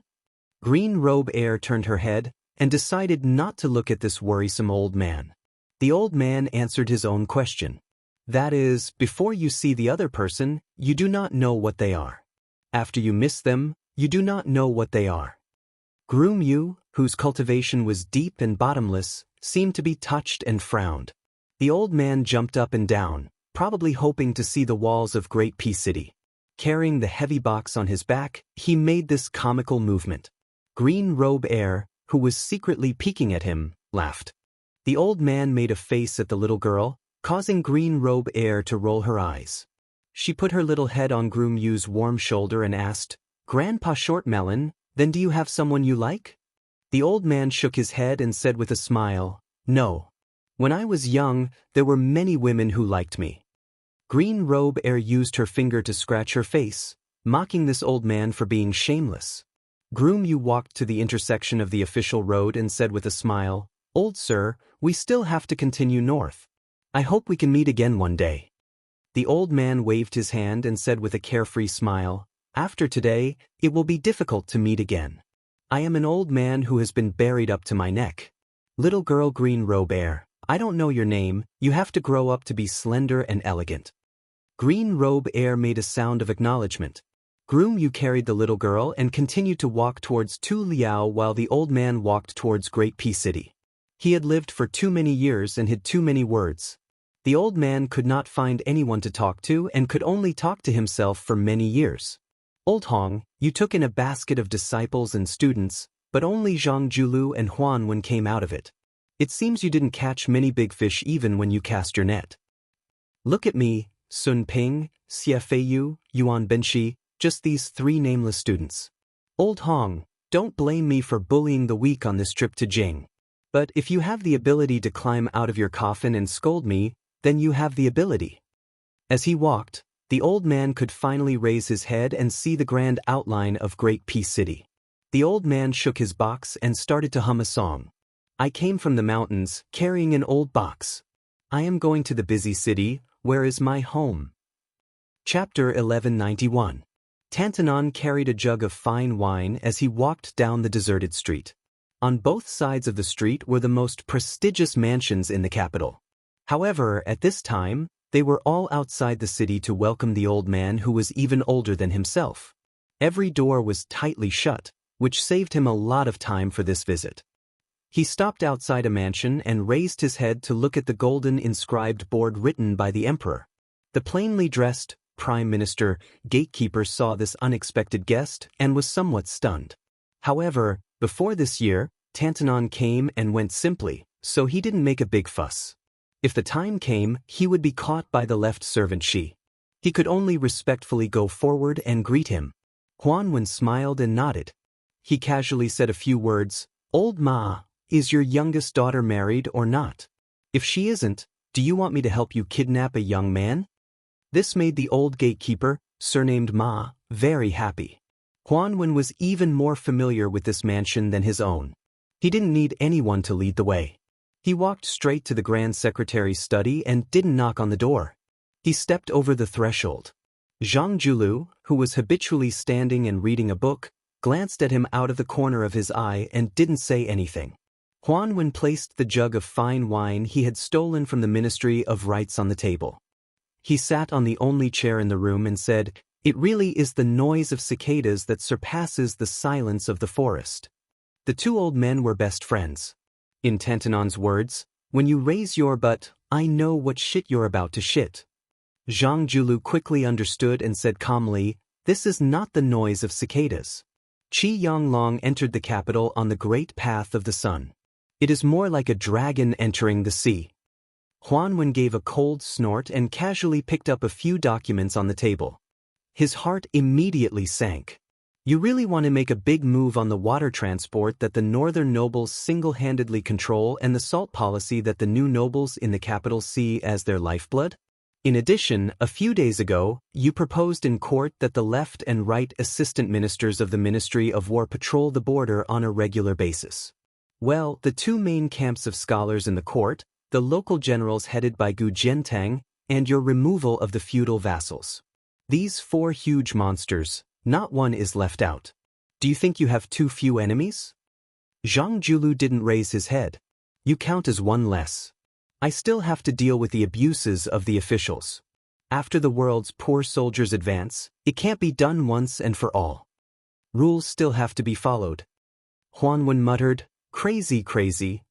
Zhang Julu put away the book in his hand and meticulously placed it back in its original position on the bookcase. The tall Grand Secretary of the current dynasty stood in the shadows and slowly said, "Our Liang is not the Dechu that once controlled the left side of the Yangtze River. Regardless of when the remnants of West Chu will be extinguished, the imperial court will continuously transport grain and supplies from the rich and populous lands in the southeast to the capital. This is a national plan that requires 100 years of operation. Furthermore, the war at the border is imminent and has become an urgent matter. Back then, when I proposed the matter of transporting grain by sea, reality proved that it was not feasible. The risk was too great. Even now, we still don't know whether the disappearance of the fleet in the last year of Yonghui was due to a disaster at sea or if they were kidnapped. This canal has the malicious saying of scraping off all the richness of the southeast, but it also shows its importance to the imperial court. Back then, the plan I set was indeed to use the southeast taxes to support the northern Liao soldiers and at the same time to force West Chu to rebel. Even so, along the canal every year, the common people stirred up riots over the river water. Therefore, I deliberately did not suppress it. However, in the past few years, the northern nobles who came from the land where the dragon rose to power held the lifeline of the country in their hands and profited without realizing it. They became more and more rampant in their actions. In the 6th year of Yonghui, there were still 9 million dan of grain entering the capital. Where did it go? Even if the grassland bandits were allowed to swagger away with the grain, how much could they take away? In order to appease the so-called founding heroes, the imperial court did not hesitate to set up a second-rank official post for the transport of grain. The 8 chief officials under them, including the grain transport company and the distribution company, were all 5th rank and above officials. If they could peacefully distribute the money, then it would be fine. However, now that West Chu had reclaimed the country, they actually dared to use the so-called ancestral system to forcefully reject the order of the Minister of War, Liu Baijie, to deploy troops. If I don't touch the administration of the transport of grain, who will? When the time comes, will the northern soldiers have to go to war with the Beimang on an empty stomach? Will the soldiers who are going to die for the country eat grain to fill their stomachs and still have to look at other people's faces? Or even beg the transport officials who don't care about the Ministry of Revenue? Huan Wen sighed and shook the memorial in his hand. Then this salt administration? Who doesn't earn money? It was originally a fat piece of meat that was eaten by outsiders from the imperial court. Do you have to go to the tiger's den to pull teeth? Zhang Julu laughed coldly. Stagnant water stinks, living water is clear. The right to issue the salt seal has been in their hands for more than a decade and earned more money than their descendants can spend in 10 lifetimes. Is the imperial court's reward not generous enough? Great military service should be rewarded to the end. It's time to change the banker and make a lot of money. Huan Wen asked, You plan to give it to the Jiangnan aristocratic families who boast of their clean sleeves and carry the bright moon on their shoulders. Zhang Julu said with a nod. If they don't do this, how could they wholeheartedly work for the court? Otherwise, even if the court fought with West Chu for several dozen years, they would still be able to leisurely enjoy their several dozen years of romance. The rich families have always been like this. There are only two things that can make them lower their heads: an official's hat and a money bag. Huan Wen wanted to say something but hesitated.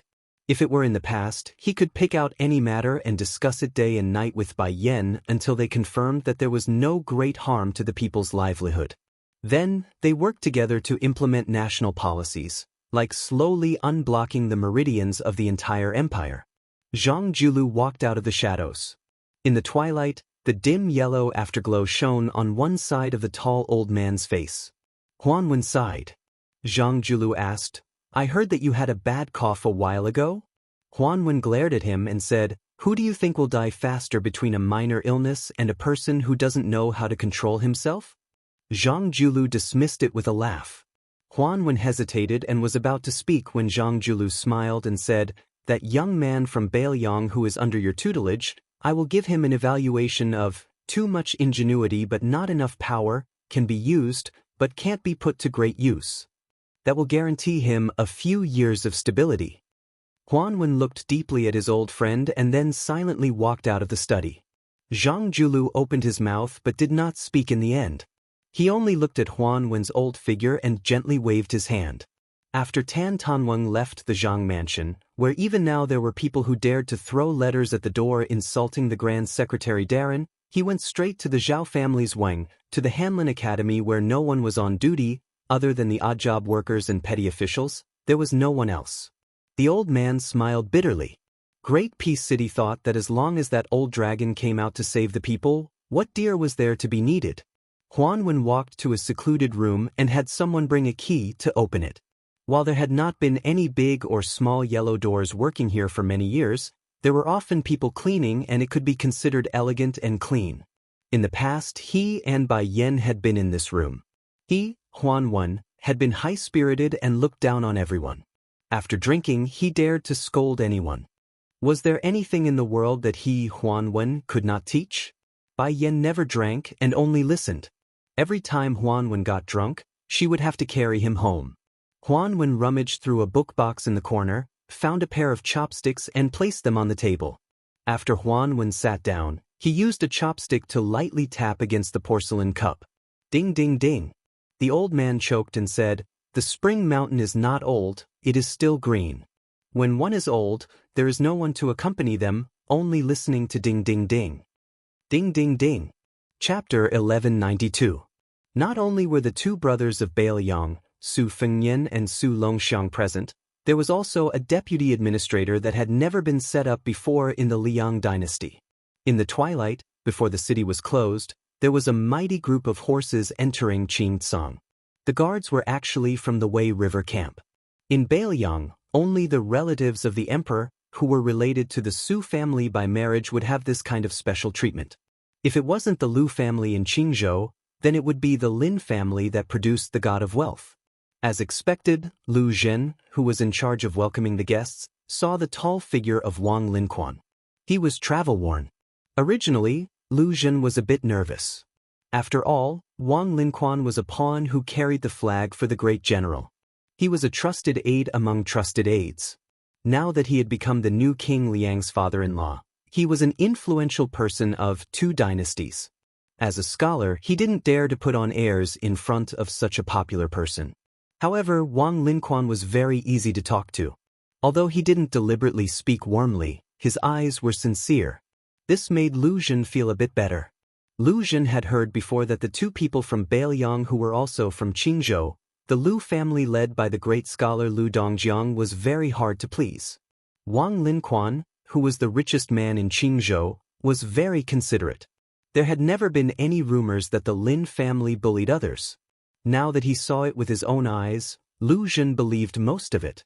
Lu Zhen led Wang Lin to a quiet courtyard in the north of the old Dragon King's residence. There were no strict guards along the way.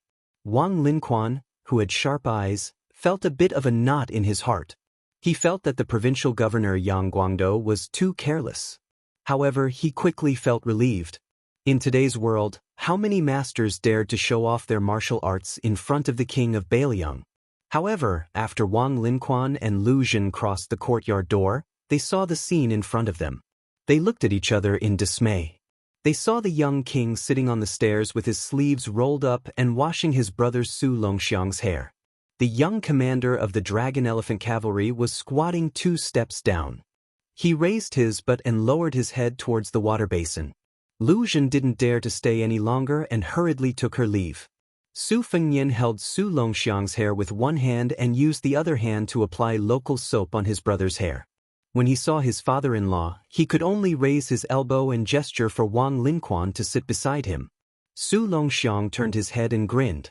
This could be considered a greeting. Wang Lin couldn't help but feel flattered. In Bailiang, the young prince didn't warm up to anyone. Even when he was with his second sister Su Weisheng, he rarely smiled. As Su Fengnian washed Su Longxiang's hair, he said casually, "I can only rest assured when I leave all the big and small businesses in Liuzhou to Uncle Wang. There will definitely be a lot of gossip. Some people will say that I appoint people by favoritism, that I only care about the Su family's money and ignore Bailiang's great achievements. Otherwise, even if I don't avoid family, why would I only use the Wang family and ignore the talented Lu family? Others may not be able to see the twists and turns in this matter, but your Uncle Wang must be well aware. Ever since the death of Lu Feiqi of the Pillar State, Lu Feiqi of the Lu family, Lu Dongjiang is temporarily unable to support the Lu family. Our master Lu, after his death, first sought an official position for the Lu family's children. After being rejected by his daughter, Lu Qingyan, he has now begun to compete with others for the position of the leader of Bailiang's literary scene. He hasn't been idle for a moment. I can't say anything and can only let him do as he pleases.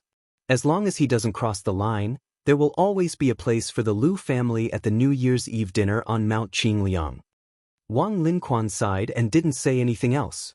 Although the Su family and the Lu family were grasshoppers on the same rope, sharing honor and disgrace, it was difficult for an honest official to resolve family disputes.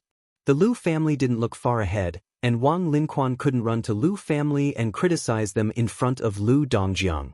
Moreover, the entire Lu family was filled with scholars, each more arrogant than the other.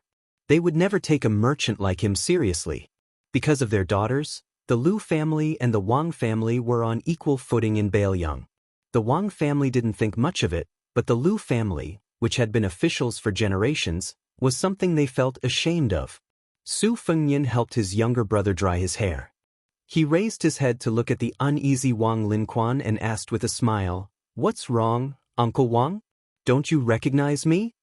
Wang Lin smiled bitterly and said softly, "Wang Yi, my daughter Chu Dong has never understood the ways of the world.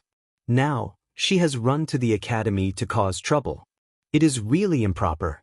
Wang Yi, when it is time to scold and hit her, please don't be lenient." Su Fengnian joked, "I can't bear to do that. I don't know how other people get married, but the Su family has never had a rule of hiding a woman at home. Uncle Wang, you have seen my mother. Does Su Xiao dare?" Wang Lin laughed brightly and said, "Wang Yi is joking. Wang Fei is a rare woman in the world. My daughter doesn't dare to be mentioned in the same breath as Wang Fei. The general respects Wang Fei, and that is because Wang Fei deserves it."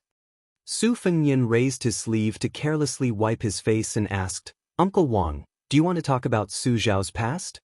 When he talks with me and Huang Man, he always likes to talk about his heroic deeds. Every time I ask about those famous defeats, he always avoids talking about them." Chapter 1193. Wang Lin nodded and was lost in thought for a moment. He was probably reminiscing about the past. Once he was immersed in it, he couldn't extricate himself. Most old people were like this. Reminiscing about the past was like flipping open a yellowed old book and reading old stories.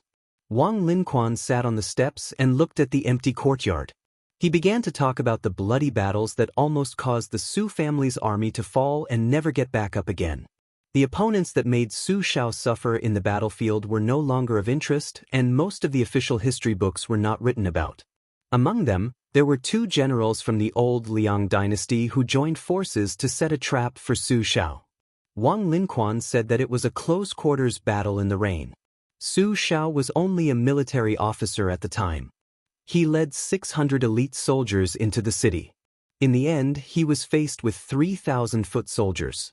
In the end, only 46 people, including Su Xiao, managed to escape from the city. This was nothing. The 2 generals took the heads of the Su family soldiers as rebels and reported it to the imperial court to receive military merit. The imperial court allowed it. Su Xiao led his private army to flatten the 2 vassal towns that nominally submitted to the Zhao family. When Su Xiao was at his poorest, he was no different from a vagrant bandit. The imperial court didn't pay him, so the local officials saw him as an enemy and could only rob. However, they did their best not to hurt people. After taking their belongings, they would secretly record their names. After Su Xiao's meteoric rise, the families whose belongings and provisions were robbed by the Su family soldiers all received a generous reward. Among them was the Qishui commandery's Lu family, which almost made it into the legend of the seductive minister. Back then, Su Xiao only robbed them of 200 taels worth of goods. To the Lu family, it didn't matter. If Su Xiao hadn't spoken, the Lu family would have been annihilated if they made it into the legend of the seductive minister. As Wang Lin spoke, his eyes turned red.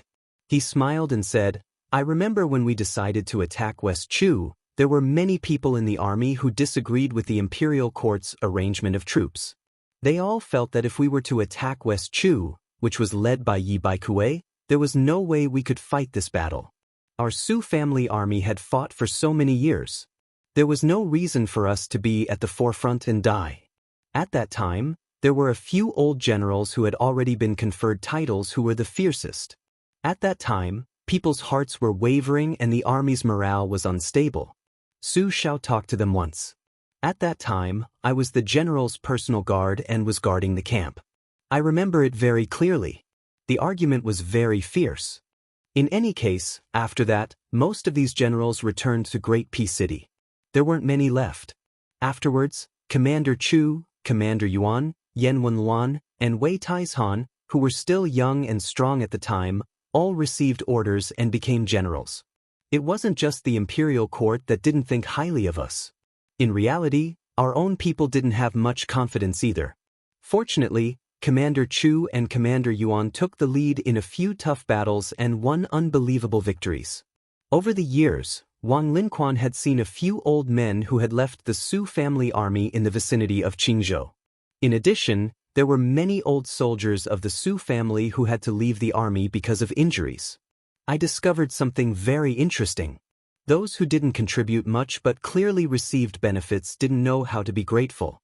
They liked to often speak ill of Bailiang in a strange manner. On the other hand, those old soldiers who had contributed much but remained nameless didn't ask for anything in return. After so many years, they had always spoken well of the general. Back then, their words carried little weight. No one was willing to listen to their long-winded chatter. Su Fengnian nodded. Right now, Bailiang's situation is similar. In truth, the reasoning isn't that complicated. Many people are essentially businessmen. Whatever they do, they pay attention to self-interest. Making friends, becoming officials, marrying their descendants, singing poems, and so on, they all have a ledger in their hearts that they clearly remember.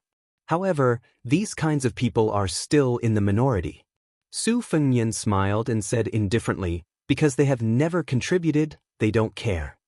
Wang Lin sighed. I'm relieved that your highness thinks this way. After Su Fengnian helped Su Longxiang wash his hair and tie it up, he stood up and poured out the basin of water. Wang Lin, the god of wealth, still had a pile of affairs on hand that he needed to decide, so he couldn't stay here any longer. Su Fengnian watched the old man's back as he left the courtyard. He thought to himself that it was time to pick an auspicious day to marry and take in a concubine. Otherwise, if this dragged on, the Wang and Lu families, who were still minding their own business, might end up quarreling with each other. In the end, he, the son-in-law, would still be in trouble. Wang Lin was kind and benevolent, but it didn't mean that the entire Wang family behind him was simple and honest. Although the Lu family seemed to have caused a lot of trouble in Mount Qingliang, Beiliang had no choice but to rely on this in-law to deal with the scholars in the territory in the future. Su Fengnian stood at the top of the stairs with a wooden basin in his hands. He laughed at himself. They are all businessmen who haggle over every ounce. Su Longxiang stood beside his brother. The young man's mouth already had some stubble. He was still skinny, but he was also much taller. Su Fengnian was just about to talk to Huang Manor about the words that had been accumulated in his heart for many years when the blue and white falcon in the sky dashed down, bringing with it a concise secret letter. There were 2 pieces of news in the letter. Close to 100 Qi refinement warriors from the Guanyin sect of the South Sea had entered Lingzhou. 100 Wu family sword tomb cavalry suddenly appeared in the pugilistic world and headed straight for Beiliang. Chapter 1194. In the northwest frontier fortress, yellow sand stretched for thousands of miles and withered grass was everywhere. As far as the eye could see, it was a vast yellow. The group of men and women in white who were as graceful as white butterflies were particularly eye-catching. They entered Liangzhou along the border of Lingzhou and continued to draw an arc. They leisurely came to Beiliang's 4th province, Liuzhou. Not long after they crossed the border, there was a group of cavalry waiting for them. Nominally, they were escorting this group of immortals from the isolated island in the South Sea to Qingcang City, but in fact, they were monitoring. Lord Tantai Pingjing did not care about this, but some of the Qi cultivators in the sect were resentful. They felt that their good intentions were treated as ill intent, and that the young vassal king was too unappreciative. However, the reason why the lord did not need to pacify them was because the 600 cavalrymen in light armor were too valiant. Their leader was the famous deputy general of the Longxiang army, Li Mofan. He was a devil in the Beiliang army who killed people like flies. His horse fighting ability was recognized as second only to the commander of the cavalry, Yuan Zuozong. In the wind and sand, Li Mofan rode in the front. In addition to the standard spear, knife, and crossbow of the Beiliang cavalry, there were 2 halberd pouches on both sides of the horse, containing no less than 20 short halberds. In addition, there were 2 long swords hanging on his left and right waist. At first glance, it was simply like an armory on horseback. Of course, Li Mofan was not an embroidered pillow. He was one of the top 3 archers in the Beiliang army. His swordsmanship, knife skills, and spear skills were all perfect. Su Shao relied on this person very much. He once joked that when Li Mofan married a woman, he would make him the deputy commander, and he could choose any cavalry or infantry army he wanted. The reason why he said this was because Li Mofan had a strange hobby that was not presentable. He was fond of men. The personal guards outside the tent had always been young and handsome soldiers. Su Shao had always turned a blind eye to this. It was really because Li Mofan was too brave and good at fighting. If he was placed in any army in Liang, he would be a pillar of strength who could bear the heavy responsibility of being the leader. When the water was too clear, there would be no fish. The northern Liang army had paid a lot of hidden costs to be able to fight well. For example, they ostracized strategists from the aristocratic families. Chu Lushan, Li Mofan, and the like had pushed many people out of the northern Liang army. The dragon elephant cavalry led by Li Mofan did not communicate with the Qi cultivators of the Guanyin sect. Both sides moved forward in silence, like a black and white snake slithering across a yellow satin surface. When they were approaching Qingcang City, the leader Li Mofan saw a person in the distance. He suddenly stopped his horse and twitched the corner of his mouth, revealing a gloating expression. He lightly glanced at the immortal masters in white not far away. This fierce general of the Beiliang raised his hand gently.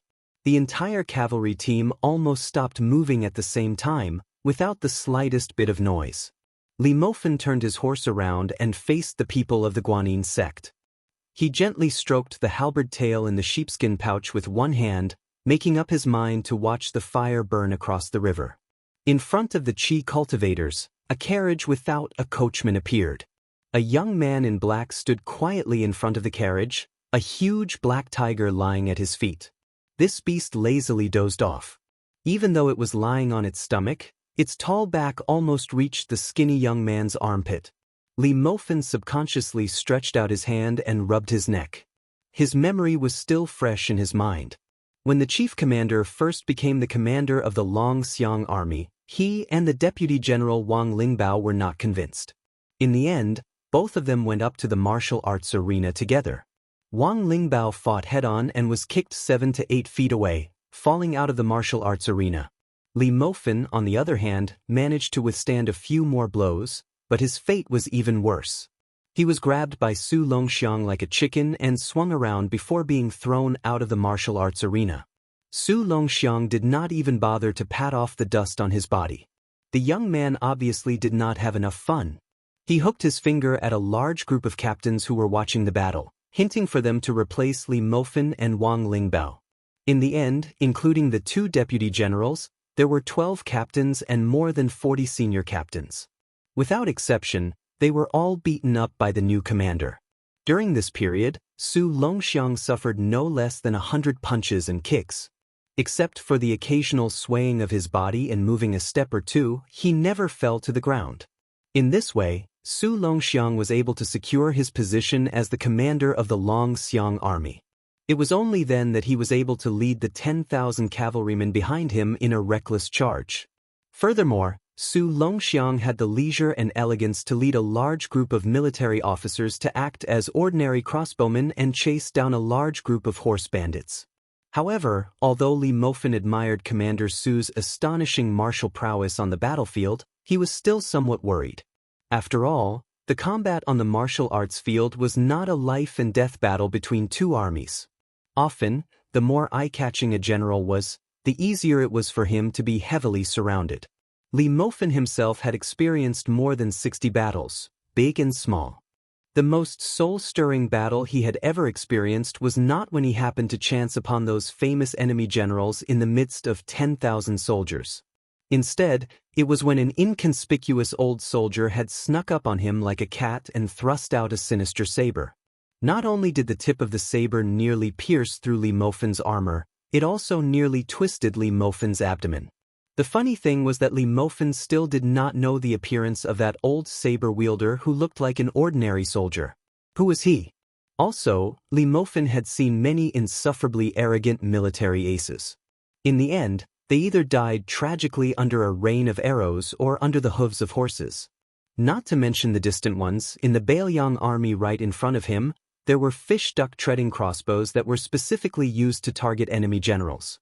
In the Spring and Autumn War, who knew how many Jianghu ruffians with great martial prowess had their hearts pierced by these crossbows? The reason Jianghu people were not willing to go to the battlefield and make a name for themselves was largely because of their extraordinary martial prowess. It was very easy for them to be swallowed up by an army that was like a sea of ants. Also, the military had always been a place that paid the most attention to rules. The Jianghu experts were mostly idle and did not want to be restrained. The path of martial arts was already difficult. Since they had already made a name for themselves, why would they go to the military and draw a prison? Li Mofan sighed. Looking at the motionless second son of the great general, he was slightly distracted. He still remembered when he had followed the great general to Bailiang. Along the way, during a celebratory feast, the great general had drunk and raised his cup to point in the direction of Great Peace City. He grinned and said, "The legs of the civil officials kneel there every day. Us old men who lead soldiers to war, only one of us goes to the border. Of the 9 kingdoms of spring and autumn, other than the southern Tang that we threw to Gujiantang as leftovers, we have gone through all of them. Now there are only the 3 provinces of Bailiang left. One day, even if I, Su Shao, am unable to personally bring all of you to the northern Mang royal court, my son will bring all of you there for a walk." Li Mofan exhaled, his gaze becoming determined. After waiting for almost 20 years, he was already in his 40s. Motherf Ker, his 5-year-old grandson, already knew how to tease the neighbor's daughter. There was finally a big battle to fight. Chapter 1195. Su Longxiang lightly twisted his neck. Not only the experts of the Guanyin sect who were skilled in qi divination, even the sect master of the same generation as Sui Xiegu, Tantai Pingjing, looked as if she was facing a great enemy. After stopping her steps, this tall woman frowned. The girl who sold charcoal rolled her eyes. What did this thin and rash brat want to do? Could it be that he wanted to single-handedly overturn the entire Guanyin sect? Could he not distinguish between friend and foe? After she had failed to catch the flood dragon in the Shu lands, her mood had been extremely bad. In order to kill the yellow flood dragon, Mei Ying's martial niece had retracted her qi into a bottle, which could be considered a great bargain. Sun Ya, who carried the coiling dragon pellet, also did not suffer any losses. Only she was the most pitiful. She had lost 2 pieces of the dragon talisman jade pendant that she had obtained with great difficulty from the tomb of the great Feng Emperor. One jade pendant, after being crushed, could transform into a living spirit puppet. It was truly a priceless treasure. As soon as the girl saw the dark and thin youth who knew his identity, she became irritated. With a thought, she flew out. She did not believe that this murderous brat would really dare to kill someone. Su Longxiang had not completely enlightened himself, but in the end he was enlightened. He knew that on the lake outside the Yuyan mountain villa, his brother had clashed with these people. Later on, there was a young woman who was a sword embryo, who repeatedly had ill intentions. Su Longxiang came alone to block the way. This was to tell the Guanyin sect that he was not the commander of the 30,000 Long Xiang army. He was only the younger brother of Su Fengyan, Huang Mana. As for whether the Guanyin sect understood, and whether they were willing to accept this welcoming gift, Su Longxiang did not care. Su Longxiang was originally hesitating whether to directly beat them up or not. In the end, he saw the barefoot woman, whose body was covered in sword intent and not sword qi, rush over. Su Longxiang lowered his head and looked at his feet. The corner of his mouth curled up. He had encountered someone who also did not like to wear shoes. But that's not the reason why I won't beat you up. The girl selling coal suddenly sensed a majestic murderous aura. She closed her eyes and didn't head straight for Butcher's second son, whose achievements even Nanjiang had heard of. Instead, she tapped lightly on the ground as she flew. Her body made a half-arc in the air and then fell rapidly. Just as her toes were about to touch the ground, she sensed Su Longxiang's attack in advance. Her delicate body bent slightly and she sped up to cover a distance of 30 to 40 feet. From beginning to end, she was flying and stopping in the air, as if lotuses were blooming under her feet. Li Mofen, who was leisurely watching from the sidelines, clicked his tongue and laughed. She was not simple, and she was even a little girl who had comprehended the mysterious finger technique. With such a beautiful and practical lightness skill, she could do whatever she wanted in Jianghu. Su Longxiang's left foot slid horizontally across the yellow sand for an inch. At the same time, the charcoal girl immediately changed her flying trajectory. Her figure rose several feet, and she retreated a bit upside down. Then her body rotated. Her snow-white long sleeves were faintly discernible, and her spiritual qi was moving. It was even more obvious that she was untraceable before the thunderous attack. Su Longxiang moved. Very straightforwardly, he crashed into the girl with the fancy movements in a straight line. The moment Su Longxiang's knee bent, the girl selling coal was still hesitating whether to ride her sword to defend or use her lightness skill to avoid the sharp edge. Then, in the next moment, she no longer had the chance to attack. Su Longxiang raised his knee in the air and sent the charcoal girl, who the layman thought was trying to knock into him, flying. The speed was so fast that only Tantai Pingjing was able to see the clues. The moment Su Longxiang raised his foot, the girl selling coal had completely lost the initiative. However, when the two collided, the girl still made a defensive gesture of pushing down with both hands. But at that moment, Su Longxiang's 5 fingers grabbed the girl's forehead like hooks and pulled her toward his knee, still sending her flying. Tantai Pingjing squinted her eyes, slowly inhaling and exhaling, ready to attack. The girl selling coal's body rolled in the air, dissipating most of the force. But soon, she was shocked to find that the inconspicuous teenager in black had inexplicably appeared behind her. Next, after the girl selling coal was repelled, she was kicked in the back and fell on the sand with her face flat. A haze appeared between Tantai Pingjing's eyebrows. The lad had several imperceptible pauses when he kicked. It was the superposition of 1-inch strength, which was like rolling thunder. But it was simply against the common sense of martial arts. Ordinary people who practiced martial arts would know the importance of concentrating and doing it in one go. Su Longxiang simply appeared and disappeared unpredictably. After a burst of dizziness, everyone saw this teenager dragging one leg of the girl selling coal, slowly walking toward the hundreds of qi cultivators of the Guanyin sect. The girl selling coal even had the heart to die. It was not that she did not want to resist, but this bastard's kick had destroyed all her qi activity, making it chaotic and uncontrollable. That was not all. Intuition told her that if she dared to drive the flying sword with her talent in swordsmanship, this black and thin teenager would really kill her.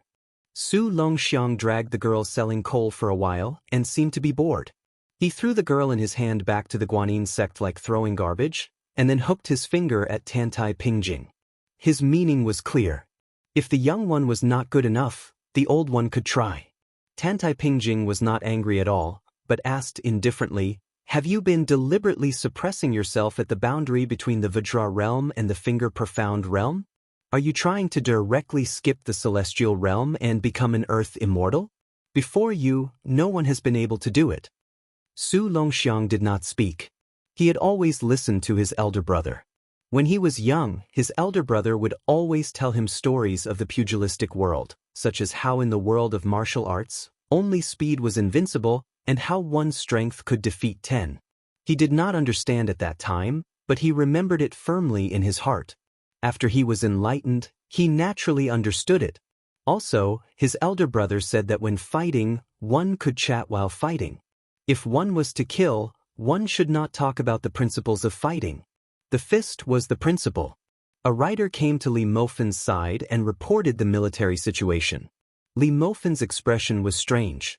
He cleared his throat and shouted to Su Longxiang, "Commander, His Highness has spoken. You can fight, but you are not allowed to kill." As Li Mofan spoke, he burst into laughter. "His Highness also said that if you lose, he will punish you." Li Mofan quivered and immediately came to his senses. He said solemnly, "Commander, this general is just passing on His Highness's words. Don't punish me later." The girl selling coal, who was being held in the arms of a sect elder, wanted to cry but had no tears. She wanted to curse out loud. Su Fengnian and Su Longxiang, these two brothers, were not clear-headed. She wanted more than ever to return to the South Sea and never set foot on the Central Plains again. Chapter 1196. Tantai Pingjing stared at the young man who could be said to be God's favored son with a little pity in her eyes. However, when such a tall and eye-catching woman like her took a step forward, not only did the South Sea Qi trainers and the leading Guanyin sect retreat, even Li Mofan did not dare to take it lightly. He raised his arm and made a gesture that all the generals and soldiers in the Bailiang army could understand.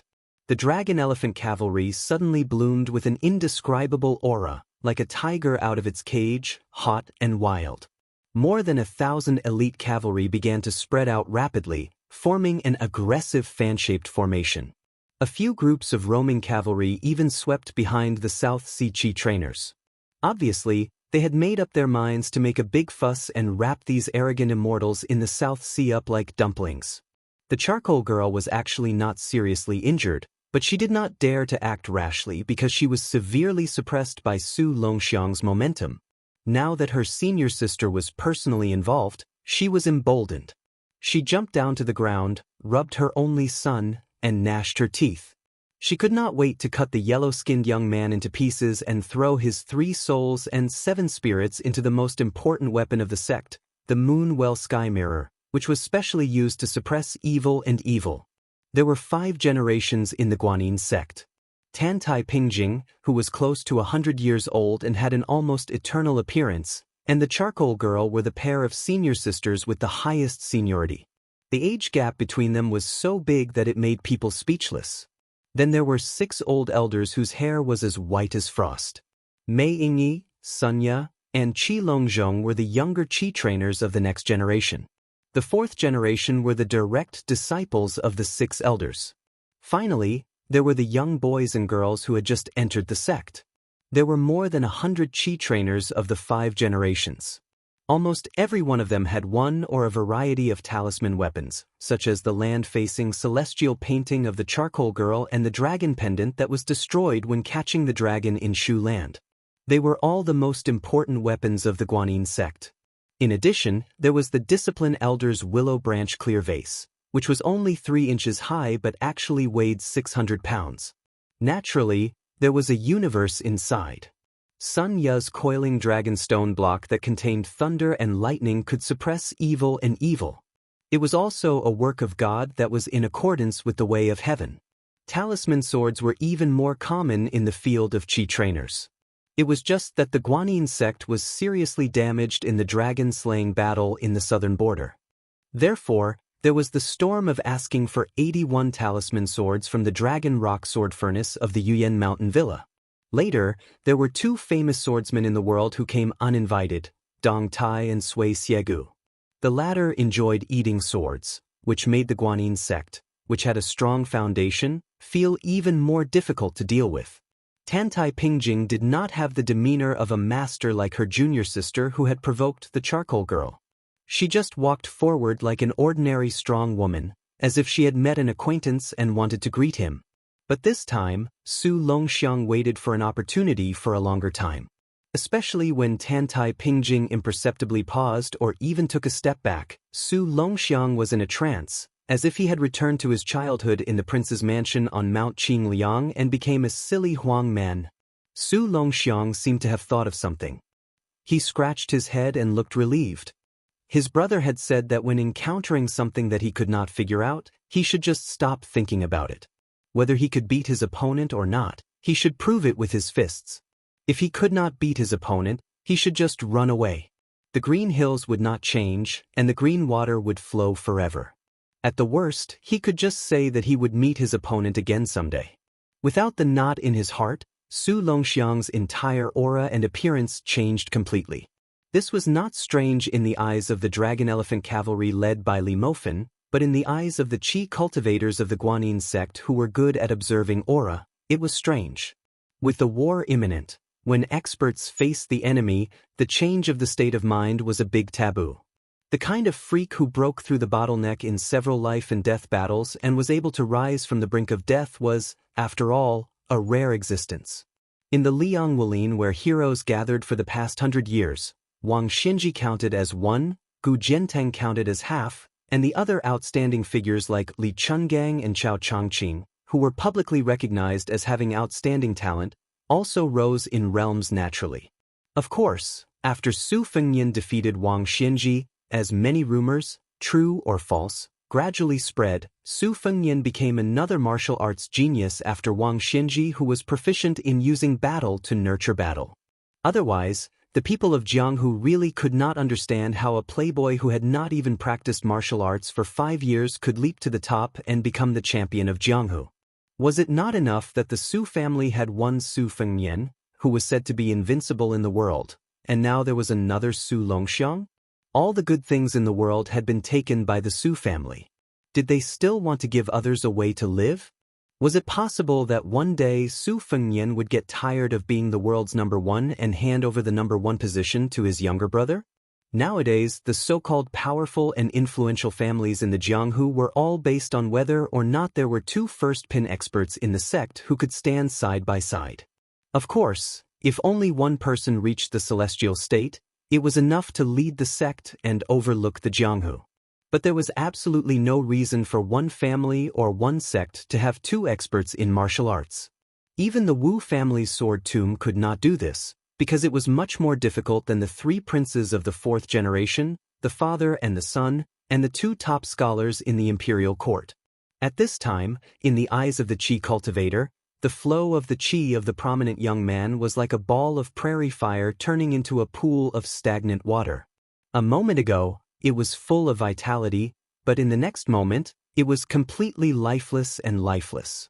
Tantai Pingjing, whose figure was even better than that of the northern warriors, stopped and walked. Finally, she was only 5 or 6 steps away from Su Longxiang. She lowered her head and looked at the interesting young man who was born as King Kong but deliberately suppressed the rising of his realm. She smiled and said, "Come and hit me. If you hit me, you win." In the future, I will follow your brother's orders in Liuzhou. Su Longxiang shook his head with a serious expression. Tantai Pingjing smiled knowingly. She had already understood the young man's meaning. That is, in the territory under the jurisdiction of Bailiang, no matter who it was, as long as they set foot in Bailiang, they would have to listen to her brother. This principle did not require him to defeat anyone to win. This was a matter of course. Before her brother inherited the title and became the king of Bailiang, Su Fengnian's words had always been the loudest in Mount Qingliang. He was even more powerful than their father, Su Shao. Now that he had become the vassal king, not only his mansion, but also the whole Bailiang should be the same. Tantai Pingjing was not angry. She still had a clean smile on her face. The Qi cultivators of Fulong of the North sect all said that the Guanyin sect was carved out of the same mold. It was not without roots. Except that the Qi cultivators of this sect all wore white clothes and white boots, even their temperament was the same. They all had a kind of otherworldly spirit. They did not respect the common people or the kings, but only ghosts and gods. Every Qi cultivator left the sect, except for dry food and clothes. They were not allowed to carry any worldly possessions other than the talisman weapons that they had cultivated for many years. They had no attachments and no worldly karma. Only then could they achieve a pure Taoist heart. For example, once the Qi cultivators of all generations of the Guanyin sect entered the isolated island in the South Sea to practice Taoism, it was tantamount to cutting off all the fate with their birth parents.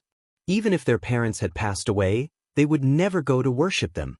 The Tao of Heaven was ruthless, but there were common laws. Qi cultivators were the fishermen, who mended the wide net of Tao of Heaven and caught the fish that escaped the net. Therefore, the great immortal Qi Shenzhu on the demon-slaying platform once sent a message to the Guanyin sect. In fact, it was more like a question. Tao of Heaven has 50. Why does the Tao of Heaven only give rise to 49? The sage said that people escape from one, but where is the one? This was the reason why Tantai Pingjing had been in closed-door training all these years. At that time, Dong Tai raised the sea and drowned the Guanyin sect with his sword. His momentum was imposing, but in fact, it was not the real reason why Tantai Pingjing came out of closed-door training in advance. It was because she had been in closed-door training for many years but could not find the one. This time, Tantai Pingjing moved the sect to the north because she wanted to find it somewhere else. Tantai Pingjing had always been silent in the Guanyin sect. She did not take any disciples. She had been in charge of the sect for nearly 60 years and had accumulated a lot of power. Even the elders would feel uncomfortable when they saw this young suzerain who was almost enlightened, not to mention the juniors like Meiyingyi, Sunya, and Qi Longzhong. They would be satisfied if they could talk to the suzerain who was really high in status and figure for a year. These people all felt that the suzerain had a rare affection from the bottom of her heart for this young man. Regardless of gender, many disciples of the Guanyin sect who did not have a deep heart were a little jealous. Tantai Pingjing was not far away from Su Longxiang. Her smile was tranquil and quiet. However, a little illusory green water droplet appeared in front of her out of nowhere. The water droplet fell down and formed two water lines. It was like a drawing of the moon and ripples were bursting. In an instant, a big round mirror was constructed between her and Su Longxiang. The mirror was sparkling and the green water ripples were rippling. They looked at each other and their vision was blurred. From Su Longxiang's side, he could only see the rough outline of the other party. The Qi cultivators of the Guanyin sect looked at each other in dismay. Even the highly experienced charcoal girl was extremely moved. In the final analysis, the reason why the Guanyin sect could compete with the Northern Dragon warriors of the entire Liang dynasty was actually because of two talisman weapons. The celestial painting from the painting saint of the Dafeng dynasty was to suppress Yuxiu in Jianghu. The moon well heavenly mirror in front of the suzerain's senior sister was to suppress all kinds of bell spirits in the world who insisted on breaking the shackles of Tao. Both of them were favored by the Reiki of heaven and earth because of fate.